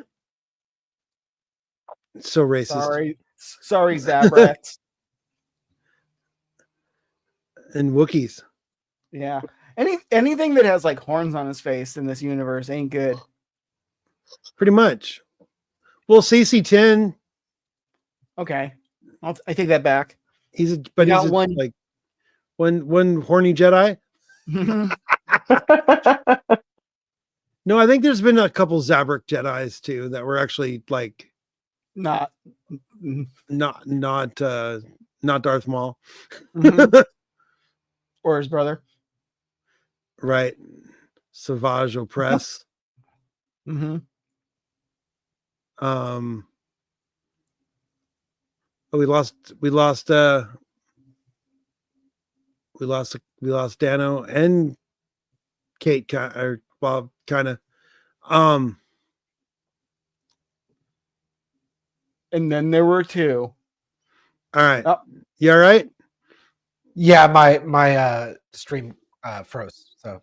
Oh, okay. Just had to reload. Sorry about that. So Wim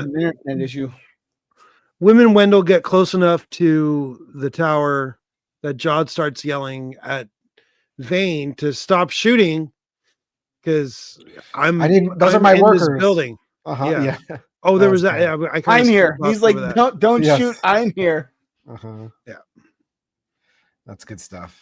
Pirates are not known for like their subtlety or No. Yeah. accuracy. Stop damaging the goods. So then we get Wim and Wendell get in the building, and then they come into the room. See, that was what I was talking about, though. This is the time that the elevator was super fast. The firing stopped like what 20 seconds before, and this time it takes like no time to get up the elevator. Well, maybe there's some kind of override, a level system coordinator. Level 7 systems coordinator knows how to get the full speed out of it. Yep. He's like, bust the panel open, touch two wires together, and boom, they're stuck on the floor until they get to the get to the top floor. And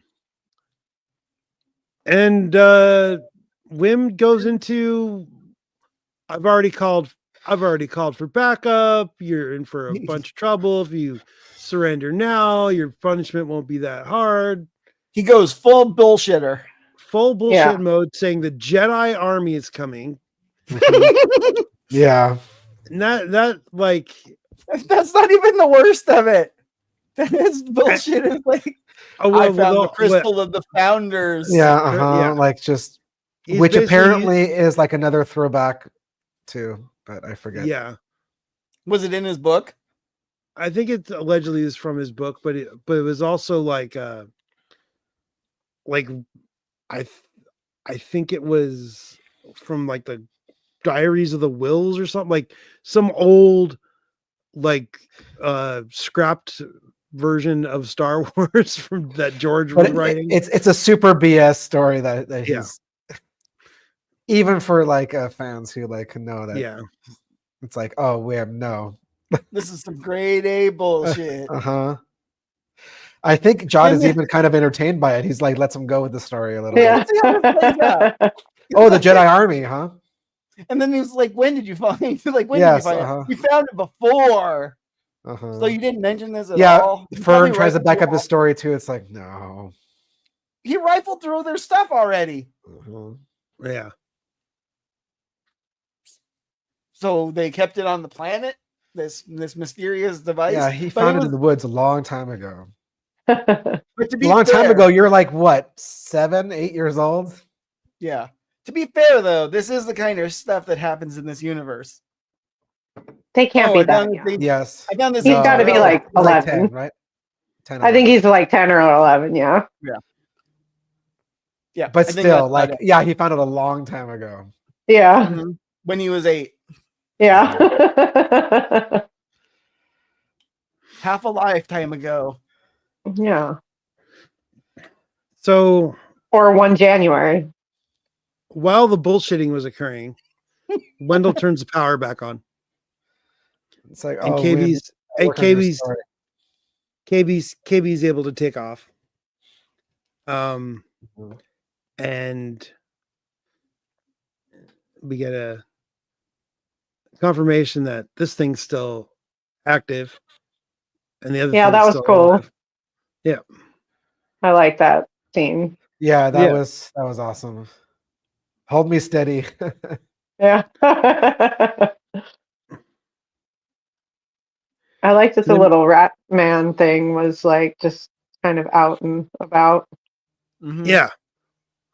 Well, I think is he Neil's pet now? No. Pretty much. It reminds me of Stranger Things when what's his name takes that little Demogorgon as his pet. Oh yeah, Dustin.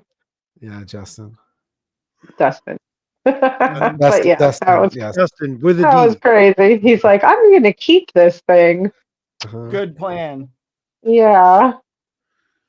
So we get the pirate ship locks on to KB. Starts shooting. But let's see, where is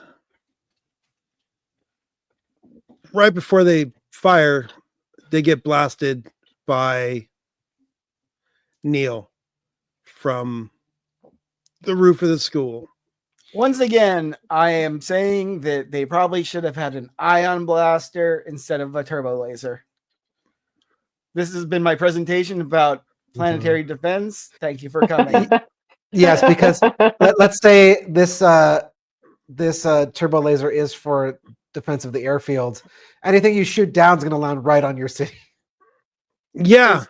It's going to like spray on your city. At least if Yeah. you like ion cannon, it falls down in one piece mostly and then spreads out, which is probably better in the long run for your city survival than letting a blowing up spaceship go critical right above your city. That's the only city you have. They ain't gonna worry about it. Even the New Republic Navy doesn't worry about it. At the end of this episode, No, they don't. collateral damage. What's that? Not our our problem. problem. That's something for the like diplomats to come later. Also, that makes you wonder though. Do they have to send diplomats to like reestablish like connection to the Republic? That's what that Corellian Corvette was later in the episode. So they're not going to use that turbo laser anymore. So we don't have to worry about it being the wrong weapon. Neil running out of it going, oh no. Yeah. They're returning fire, like him bailing. Like it's just so silly. Yeah. It gets really silly. He gets lit up by the spotlights and runs. Yeah. The fact that he knows how to operate and fire and target a turbo laser is super silly too. I think it must be very simple to operate a turbo laser. Wim could do it on it's like a touch screen. Yeah, you tap on the target and then you push fire. You just make the two crosshairs go over each other, and then when it goes red, you just start firing. At least that's what I remember. So easy a kid can do it. Yep. And the kids can also do this. They can send the ship out for help.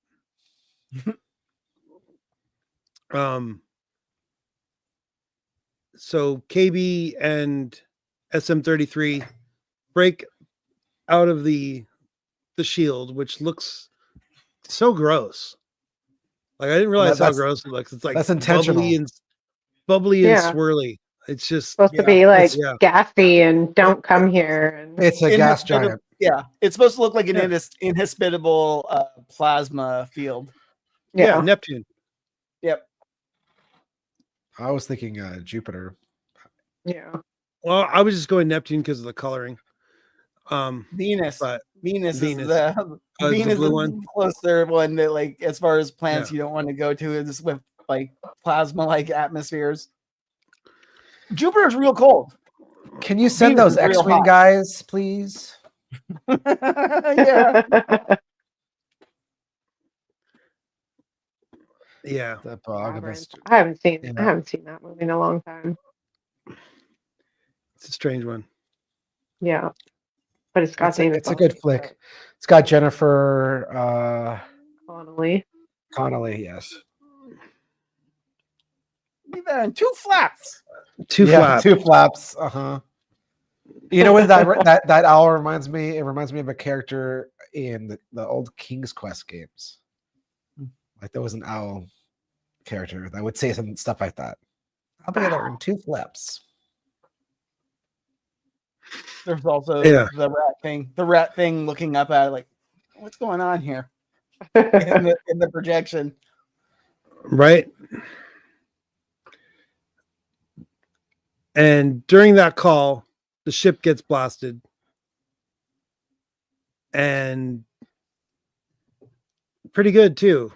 Like not just one blast, but they're getting pounded on by the ships that the pirates left in orbit. They're fighters. They're pirate fighters. Aren't they the ones from Mando? Same kind of pirate fighters. Yeah. It's just standard pirate skiffs or whatever, gunboats, whatever you want to call them. Whatever you can go buy. Yeah.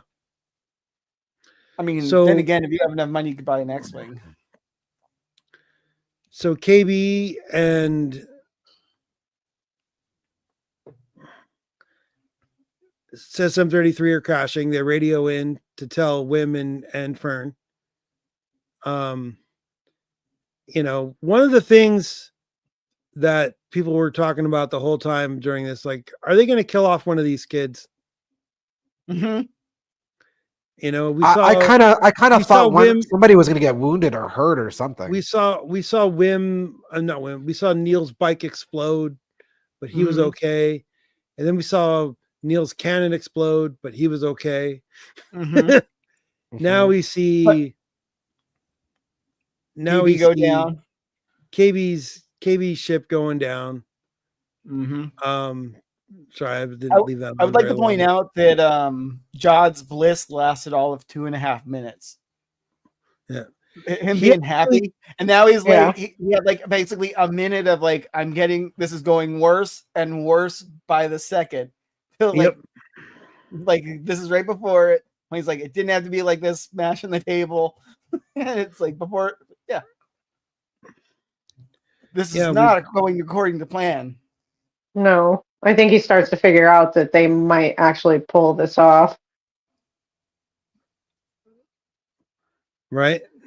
Well, there's KB almost all the way down. Doesn't one of her moms check in at some point? She's like, I'm trying to fix it. I'm trying to fix it. Yeah. She just said, you got this. Like, you got this. Yeah. But they did get, so they do have it comes down, down that curve. And then behind there's like a building on the left. Looks like a plume of smoke popping up in the background. But it's just a crash. It didn't seem like an explosion though. Yeah, I didn't think that she had died. It wasn't an explosion. It was just a crash. So it was a dust cloud. It hit a building, dust cloud. Yeah. But still Wim freaks out, right? It's Wim that's screams. Well, all of them kind of. Yeah, Fern. Oh, it's Fern. Yeah. Oh, yeah. It's basically where she becomes like steeled and determined to like, we need to pull the handle no matter what. Yeah. That is kind of the implication. Right. Even if it reveals the planets of the galaxy. Yeah. But then we get Jod going into his, it didn't need to be like this little story. Finally get some backstory from him. Yeah. Yep. So yeah. We get the isn't that where he talks about what you were saying, James? No, it's a little not yet. Not yet. First there's the battle to touch the handle. So Wim gets to it first, right? But Jod ends up getting Wendell down on the ground at blade point, which is not surprising. Not surprising at all. And then Fern and her mom are off to the side, and there's the whole do I, don't I? Well, Wendell, I'm thinking, I don't know. In a lot of things, they'll be like, don't listen to him, just pull the handle, right? But not Wendell. Wendell's like, no. Just listen to him. Well, I mean, Wendell. Well, the kids know this guy. The adults have no idea what's going on. Right. Yeah. So, yeah, it's kind of a standoff for a minute. Look at the smoke coming out of the supervisor. Right, that supervisor's toast. Well, I kind of feel like once he had it in there, he did the twisted around. Jiggle it, the saber swirl. Make sure, a saber swirl. Make sure you get as much of it liquefied as possible. He's getting the yogurt, the fruit off the bottom of the yogurt cup. Yeah, exactly. He's getting that, trying to get that good mix on. But then this is when we get the exposition about Jod's. When he gets told the good guys are coming. The good guys. Nobody's coming. Yeah, nobody's no good coming. Guys. but he was living in a hole in the ground, and he also says he was found by a Jedi who taught him a little bit. So he was a foundling. Yeah.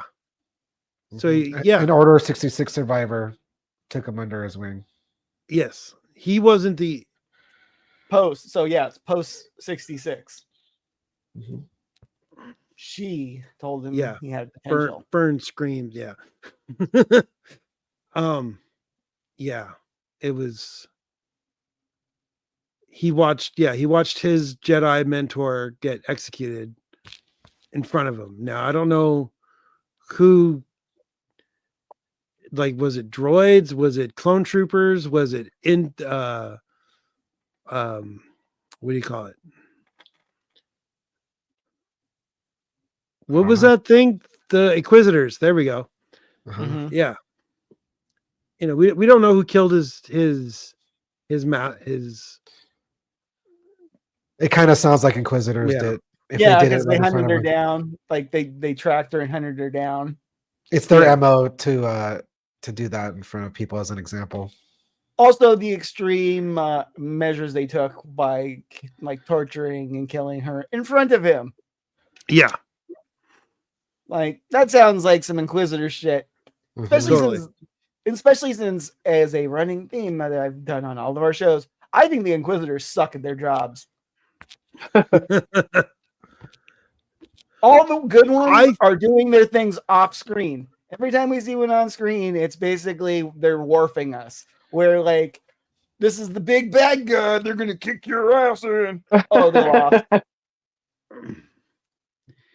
Yeah, but that's just like I know it's the nature of narrative. It's the nature of narrative. Like you can't have like the Inquisitors win because then there's no story. Right. All your heroes get killed. But that's, I don't know. This is totally off topic, but I always wanted a Darth Vader series, right? Where he just kills a bunch of Jedis every week. Jedi of the week. Jedi of the week. Yeah, like the old Highlander TV show, except it's the Kurgan instead of. Okay, here's an idea though. Throw in an incompetent officer every now and then too. Oh yeah, got to. You gotta like every now and then. Yeah. He doesn't care much. Yeah, he doesn't care much for the brass. He likes the like rank and file, but the brass, not a fan. No, but your idea about the Vader, I thought that's what we were gonna get on Disney Plus at some. You know, really, yeah. But I really thought we were gonna get that. We could still get it. Yeah, but back to this one. Can we talk about his line delivery here? Because he relishes like this line, like. Which line? The way he says like pinpricks, like he's pinpricks, pinpricks. Yeah, he's really emphasizing that these are the tiniest bits of hope out there. Yeah, man, Phil Collins is pissed. He is. And then they have the most ridiculous. Like little scuffle after that exposition. Because honestly, from what I got from this, like his heart's just not in it. No, you know, he's always done what he has to survive, and when he finally reaches like the promise like of riches, it's too much riches to be like it's too complicated. It's too much. And you gotta think that there's a little bit of like hinge of regret that like he had to use these kids to get here, and now that like it feels that way. It feels that his little monologue kind of gives that impression. But his monologue also gave this guy a little bit of hope. See him. The other thing I picked up on though is that it's not just like he wants to keep on producing the mint. I think he also like here's an idyllic world. Like it'd be a real shame to screw it up. Yeah. Then he goes and screws it up. Right. Yeah. He's not the one who screws it up, though. It's them kids in reaction. It is them kids. It is them kids. They're those pesky kids. Yeah, they, but they were acting on the information, that they had. They have a more complete picture, though, than their parents do. Yeah. We get Wendell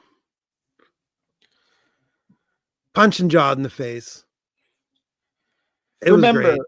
Remember what I've also said? This is another running thing. Remember how you beat a Jedi or anyone force sensitive? You kick them. So it turns out like punching and kicking is highly effective. If you could land the blows, yeah. Yeah. It was a really good scene. It made me happy to see Wendell. Wim's reaction was great too. Yeah. Like, did my dad just do that? Right. Yeah, and then he was so in shock by it that he had to be told to go get the lightsaber. Mm-hmm. Yeah. So he crawls over and gets the lightsaber, and Fern and he checks where the emitter is too. Yes, he learned his lesson. Dang it. I keep pushing the wrong button. When Wim gets the lightsaber, Fern gets up, and Jod actually force pushes her back down. So I was half expecting when he was force pulling the lightsaber, I was just turn it on, let go. A lot of people would have been really smart. A lot of people thought that's how he was going to do it. Because I don't think he has the fine force control to spin it on the way back. He's like an amateur. He's like a barely a Padawan, not even a Padawan. He's force attuned. He is not not really like fully. Yeah, he's about as much Jedi as Sabine Wren. Yeah, he's got the potential. Mm-hmm. But he hasn't worked on it. Yeah. He's got a pirate brain. He doesn't have the serenity of nature of his personality to actually be calm. Right. So I couldn't tell if he's trying to bend Wendell's fingers back. He is. He's force pulling on his fingers. Yeah. Like they get pulled back, like they do look like they're back. Yeah. I missed that. I didn't notice that. It looked kind of funky for a second. Mm-hmm. But that's how this guy got the acting job. They said, "How far back can you bend your hand?" Not this far. Oh, sorry. I showed my fucked up finger. Disney lawyers coming after you for saying bad words. Sorry. No, we're almost 2 hours in. They're not listening anymore. Oh yeah. So Fern's mom gets over there and helps Wendell pull the lever, and we get explosions in the sky. No, that's a different band. Yeah, I know. I was going to say he's from TV on the radio. There's no way Lobo knows what that is. Wendell is played by the lead singer of TV on the radio. He is a musician. So yeah. Whoa, trippy. So the sky starts dissipating. I mean, the cloud or the because all the things are I don't know if they're shutting off or exploding or what. It didn't like there was popping noises, but I think it was just power shutting off, not actual explosions. But it also shows that this planet's got a moon. Yep. A forest moon. I appreciate the shot though as it's going down, where like they're bathed in light. Yeah. And Jod looks way more haggard for a moment. He looks so haggard. I totally noticed that too, where I was like, wow, that really did not help him. The light is yeah. Yeah, he looks a little he gained about 10 years. Yep. Well, I mean, being a pirate is a stressful career choice. Yeah. And they all get. Whoa, what's going on? Why is that? Dan's doing his Duolingo. Sorry, I'm about my streak. Oh, you got to get a streak done. I understand. Like, what's happening right now? I have 2 years. 2 years. I don't blame you. I let my almost year streak break, and that was it. I stopped doing it I haven't done it since, actually. So we get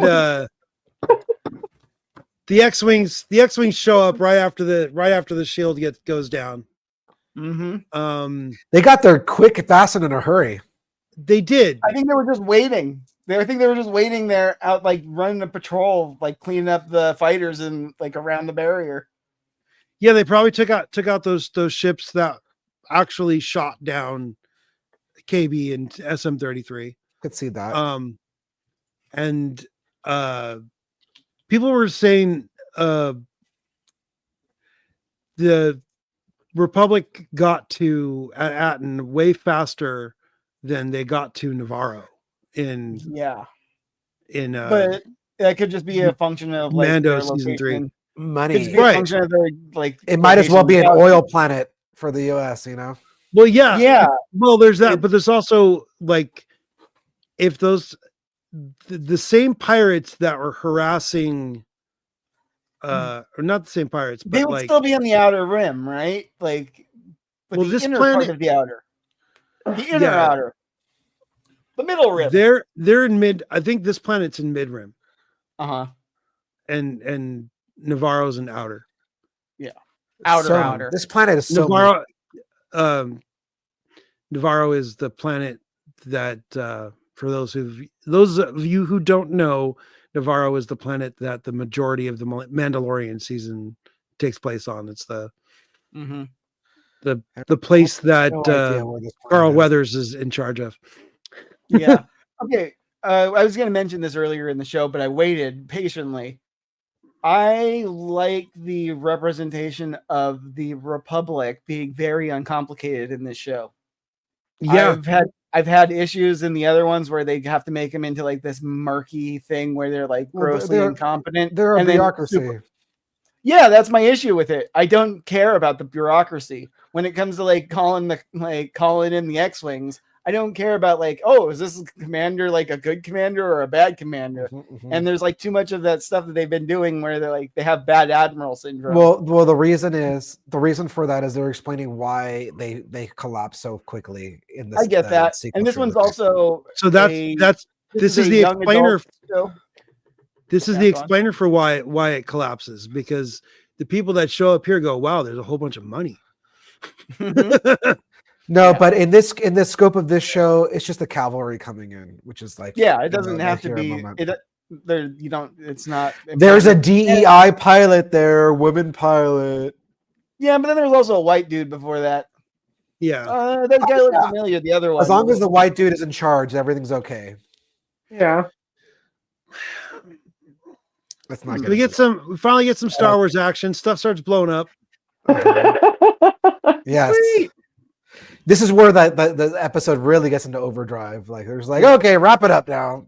Yeah. The pirates start fleeing. This particular pirate here gets left behind. I know, that's great. Which is hilarious. I like the big lady pirate, like just looks all disappointed, like she just put her, like, I don't know if you call it a gun or her blaster or whatever. She just kind of puts it down and it's just like, okay, I guess it's over. You know what though? That guy who gets left behind is the luckiest one. I know, he doesn't get to go down on the ship.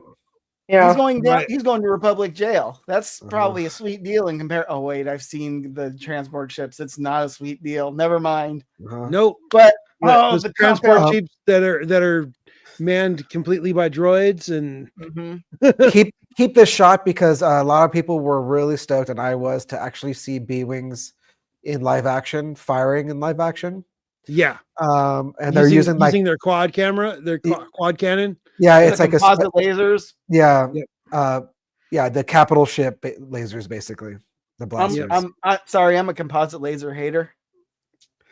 I am a composite laser hater. Now you could these are like a version 3 of these things. So they have these weapon systems. I'm not gonna get into it. Okay, I'm getting into it. If you have a space-based fighter squadron, the last thing you want to do is take your biggest, slowest one into slugging distance with a capital ship or a frigate. Yeah, they're supposed to be standoff ships. Look at how close they have to get. Meanwhile, like the bombs could fire from like way further away. No, this is for our benefit. Everything happens within like 10 feet of each other. So it's more cinematic this way. It's not like we're gonna do like beyond visual range where someone hits the like button, the cruise missile flies away. We wait a minute and a half for it to hit. Like, I get it. It's visceral. They're space tanks. They're space tanks. I know. I'm not a big fan of the Death Star laser B-wing though. In general, I like conventional arms. I like them having bombs and shooting torpedoes. Shooting torpedoes. But this is a throwback to the Rebels show when the prototype that had this weapon system. So yeah. Okay, so if their weapon systems are effective and they just blow up the frigate like 50 feet above the ground, what does that mean for everybody below it? They don't give a flying F about anybody on the ground. Like, just bring this thing down. Yeah, I mean, they're right on top of the city. They're doing pretty massive damage. They literally could have just waited a minute for it to clear the city before bringing it down, even. Yeah. Get it. But instead, it's not as. I don't know if it's Summer or Sumer. You're absolutely correct. I need to not think about it too much. It's just like cool looking. I'm not like with my notebook, like exactly. Making calculations. Space combat tactics are poor. It's not that deep. It's not that deep. It's pew pew explosions. I was just glad to see B-wings in actual live action because you see them in Return of the Jedi, but they don't actually. You don't see them shooting much or do anything. They don't do anything. They take out a Star Destroyer. Yeah. In Jedi, and that's about it. So here you get to see some. You get to see it blow some stuff up. Yeah. I mean, it did some pretty massive damage to this thing. Yes, it did. Massive damage. Emotional damage. That was an old video from the internet. What is that from? It was like a guy. It was like an Instagram guy. I remember. But it was like whenever somebody gets insulted, emotional damage because after somebody gets like just roasted, right? They would always do that clip. Asian parental punishment. Emotional damage. Yeah, he's like declaring. Yeah, it was an Asian guy. So I didn't really get what was going on in this scene here. Like they all run to the elevator and Wim calls out to Jod. I mean, I think that Wim wants Jod to be a good guy. I think it's his like. And this is, I mean, you just get this stoic stare. He looks happy. I think Jod wants to be a good guy, but he doesn't know how. And I think that Wim sees it, even though he's young. And Wim was like, "Come with us." Yeah, Wim understands like the essential like of you don't have to always be the way you are. Right. Like, yeah. Do you think there was an alternate? Like Darth Vader becomes Anakin again. I mean, do you think there was an alternate ending where Jod was gonna like the frigate was gonna crash into the tower and Jod I think that's the implication. I think that was like what they were going to go for is that he just waits there because there was reshoots and rewrites on this show, and they were like, you know what, let's leave it open for Jod to have more story, and that's fine. And give him the enigmatic smirk, like him going from imagine that He instead looked of it going across the background here, coming straight at him right now. Right. Also, Jude Law kind of nails the facial expression, like where it goes from being like spiteful, where he's like, "Damn you," to like, yeah. There was even that. There was even that scene where Jaws like stopped scheming because Fern and her mom were like scheming, and because he's like, I know what you're doing, stop, stop scheming, but he realizes, like, okay, if it was my planet, would I like try to fend off these pirates too? I probably would. That last shot of the ship going by the window, it needed the "Where is my mind?" but Lobo would have shit a brick to use a scientific term. You mean like the ending of Fight Club? Yes, that was someone said when it's like they said it, they would like immediately afterwards. Like it's just a slow collapse of it. I don't know what that is. Yeah. Never seen Fight Club, huh? Not supposed to talk about that. I'm watching this. Yeah, I'm watching this like God's like reaction though, where he's like watching it crash, and then he just like kind of deflates. But on the other hand, he's now free of those pirates. Yeah. Like, which he does seem to be. I mean, even just in that little bit, it seems like he shows some relief there. That there's, those were his boys, though. No, they weren't. They let him down. He doesn't. I feel like he doesn't have any boys. He doesn't have any people. The people he's had the most were the kids. My boys let me down. Well, there was that one woman. There was like the two women. There was Kona, the lady you were talking about, who was sad about not being able to. Kona the Barbarian. Kona. Are we talking about Pocket? No. That was the old lady, the older lady, and from Black.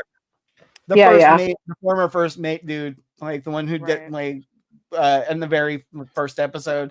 Those were basically the loyalists. They've only shown like 3 loyalists. Well, and there was the squid face dude that they killed off in the last episode. And the one-eyed guy. The one-eyed guy seemed to be like okay with him too. But the one-eyed guy was also firmly against him at one point, so he seems to go whichever way the wind blows. As a proper pirate loyalty. Yeah. But yeah, it does crash into the water. Yep. Mostly in the water. It does dig up some street. It doesn't look like it doesn't look like it hits anybody's house or anything like that. But there is like a crash pattern in it, and they get it to crash in this channel. So just misses the bridge. Just misses the bridge. I do appreciate Gunther yelling at everybody to get back to their post. Like what's that gonna do at that point? So I mean that ship crashed but didn't explode. Yeah. I mean, there's explosions and fires on it, but it wasn't completely obliterated. So it is possible arrests can be made. But we go now with pan down to the other ship in this domed building. This is the back of the Onyx Cinder here. And the kids.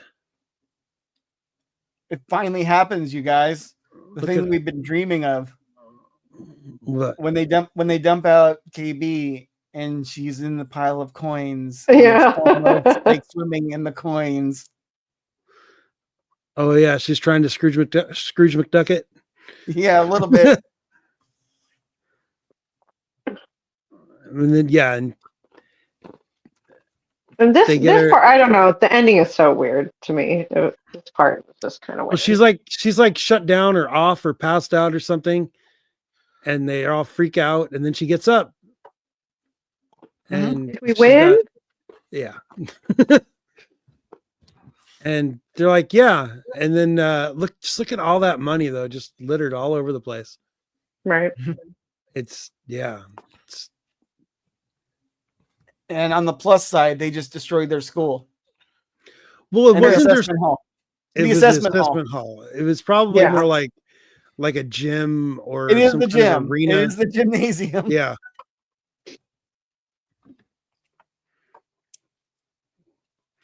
And they got so they get. I hate to say it though, like him looking up to the sky. Is that like, are we doing? Oh, we're not there yet. Not quite yet. I did appreciate the line though. We didn't like do that whole adventure just for you to get crushed by a starship. Like, Yep. Uh-oh. Imperial incoming. Yep.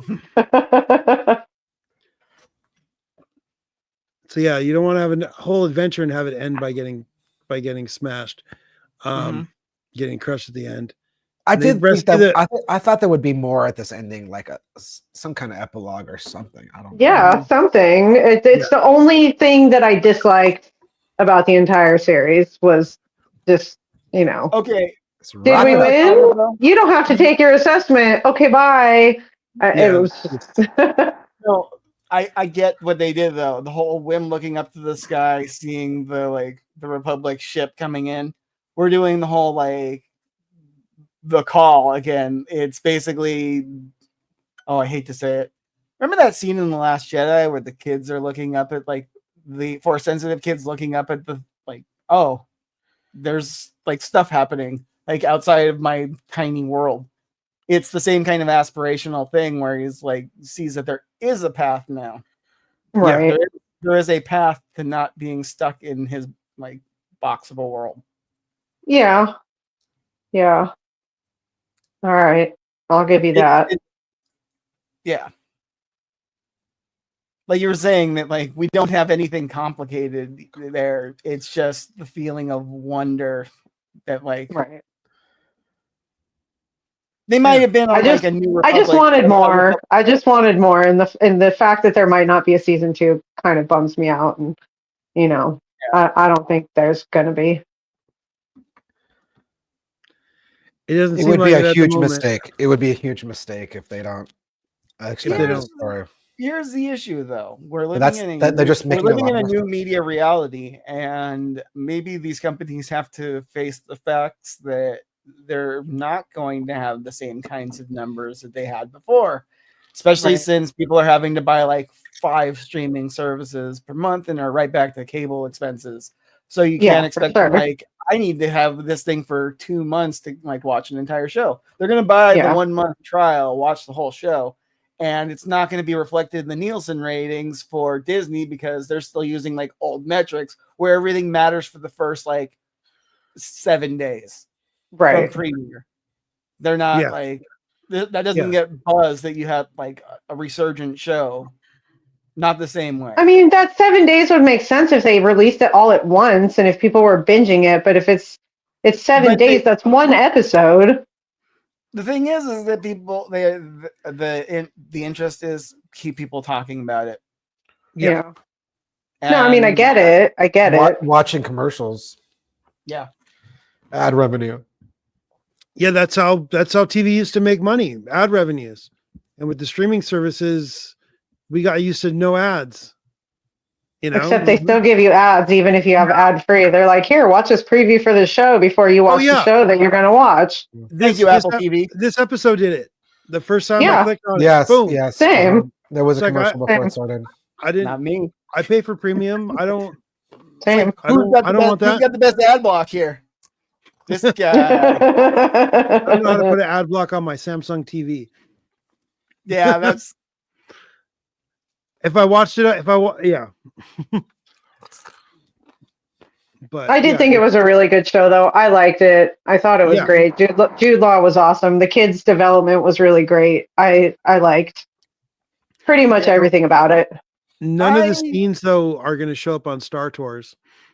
Yeah, there wasn't anything I acted enough. Thematically, it was good too. There's something to be said for making a show that's catered to a younger audience. So it's more straightforward. Yeah, strong themes so that even young kids. I listened to podcasts and shows where their children were watching along with the parents and they were getting it. They really enjoyed it. So that's good to see that. Because a lot of kids didn't get Acolyte. There's I don't understand what's going on, but show really hit I home. would not expect the prime age for getting someone hooked on Star Wars to like be effective with the Acolyte. No. The power of many. And I say that as a person who was like fairly positive on most of the Acolyte. I mean, I understand. I liked the Acolyte, but yeah, I don't it see wasn't that made as a for springboard 10-year-olds. for no, it's not like a springboard for like kids to get into the fandom. And this one definitely felt like that, but it was still high quality. Like make it quality, and it doesn't matter what your age like intention is. Right. Yeah. And the production values look great, like way better than Acolyte in my opinion. Like the special effects and you know what the show was great. You know the show was the Acolyte wasn't very much fun. Yeah. Yeah, totally. That's the ultimate. The Acolyte was very, very serious and very like, oh.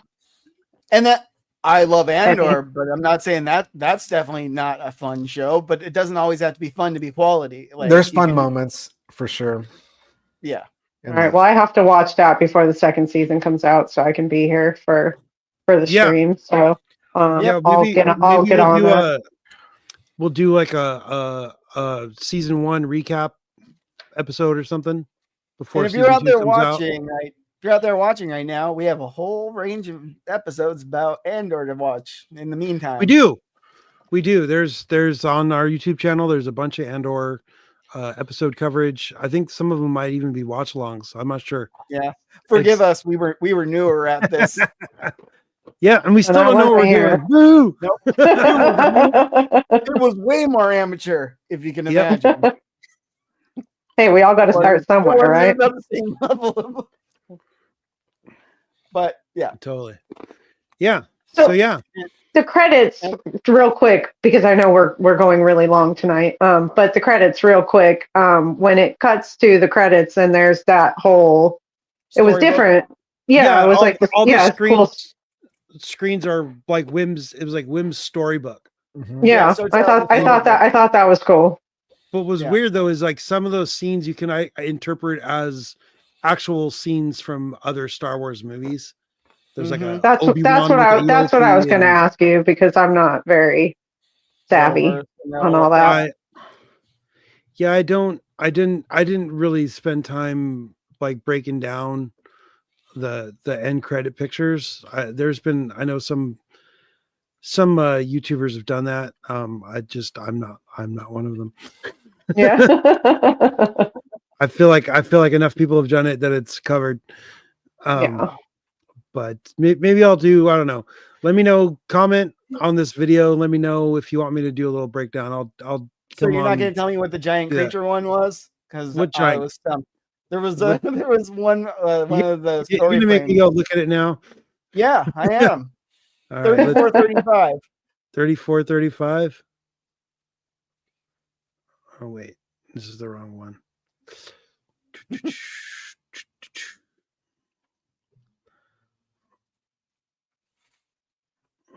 Find it.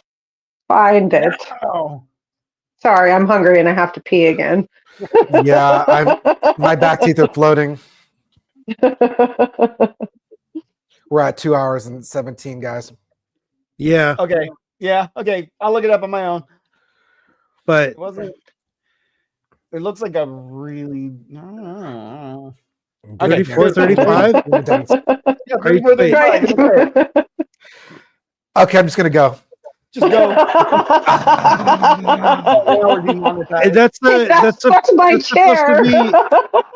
That's supposed to be a Rancor, I think. Is that real? That was like, it looks like a really big Rancor. Yeah. Okay. Well, yeah, that was worth making them suffer and punishing their bladders. It's okay. I just want to make sure we're talking about the right thing. Yeah, that was the one. Well, I want to thank Travis for coming along with most of this. Yeah. Ride with us, and any new subscribers that we have. Yeah. Always nice to get some interaction. If any crazy Star Wars news breaks, Whoa. My dog's streaming. I'm sorry. I thought it was you for a second because the way your face. I was No. like, whoa, she really has to go. All right. So we'll be back for Andor unless some crazy Star Wars news breaks before that. One of us will pop on to probably meet. I'm sure Lobo will do some like solo, quick updates in the maybe. interim. What if we find any Skeleton Crew merch at Disneyland? Yeah. We'll planning pop on. Disneyland a lot the next couple of weeks. So maybe I'll even find new loot there. Who knows? But anyways, please like, share, subscribe, all those fun things. We'll be back sooner or later. May the force be with you. Nanu.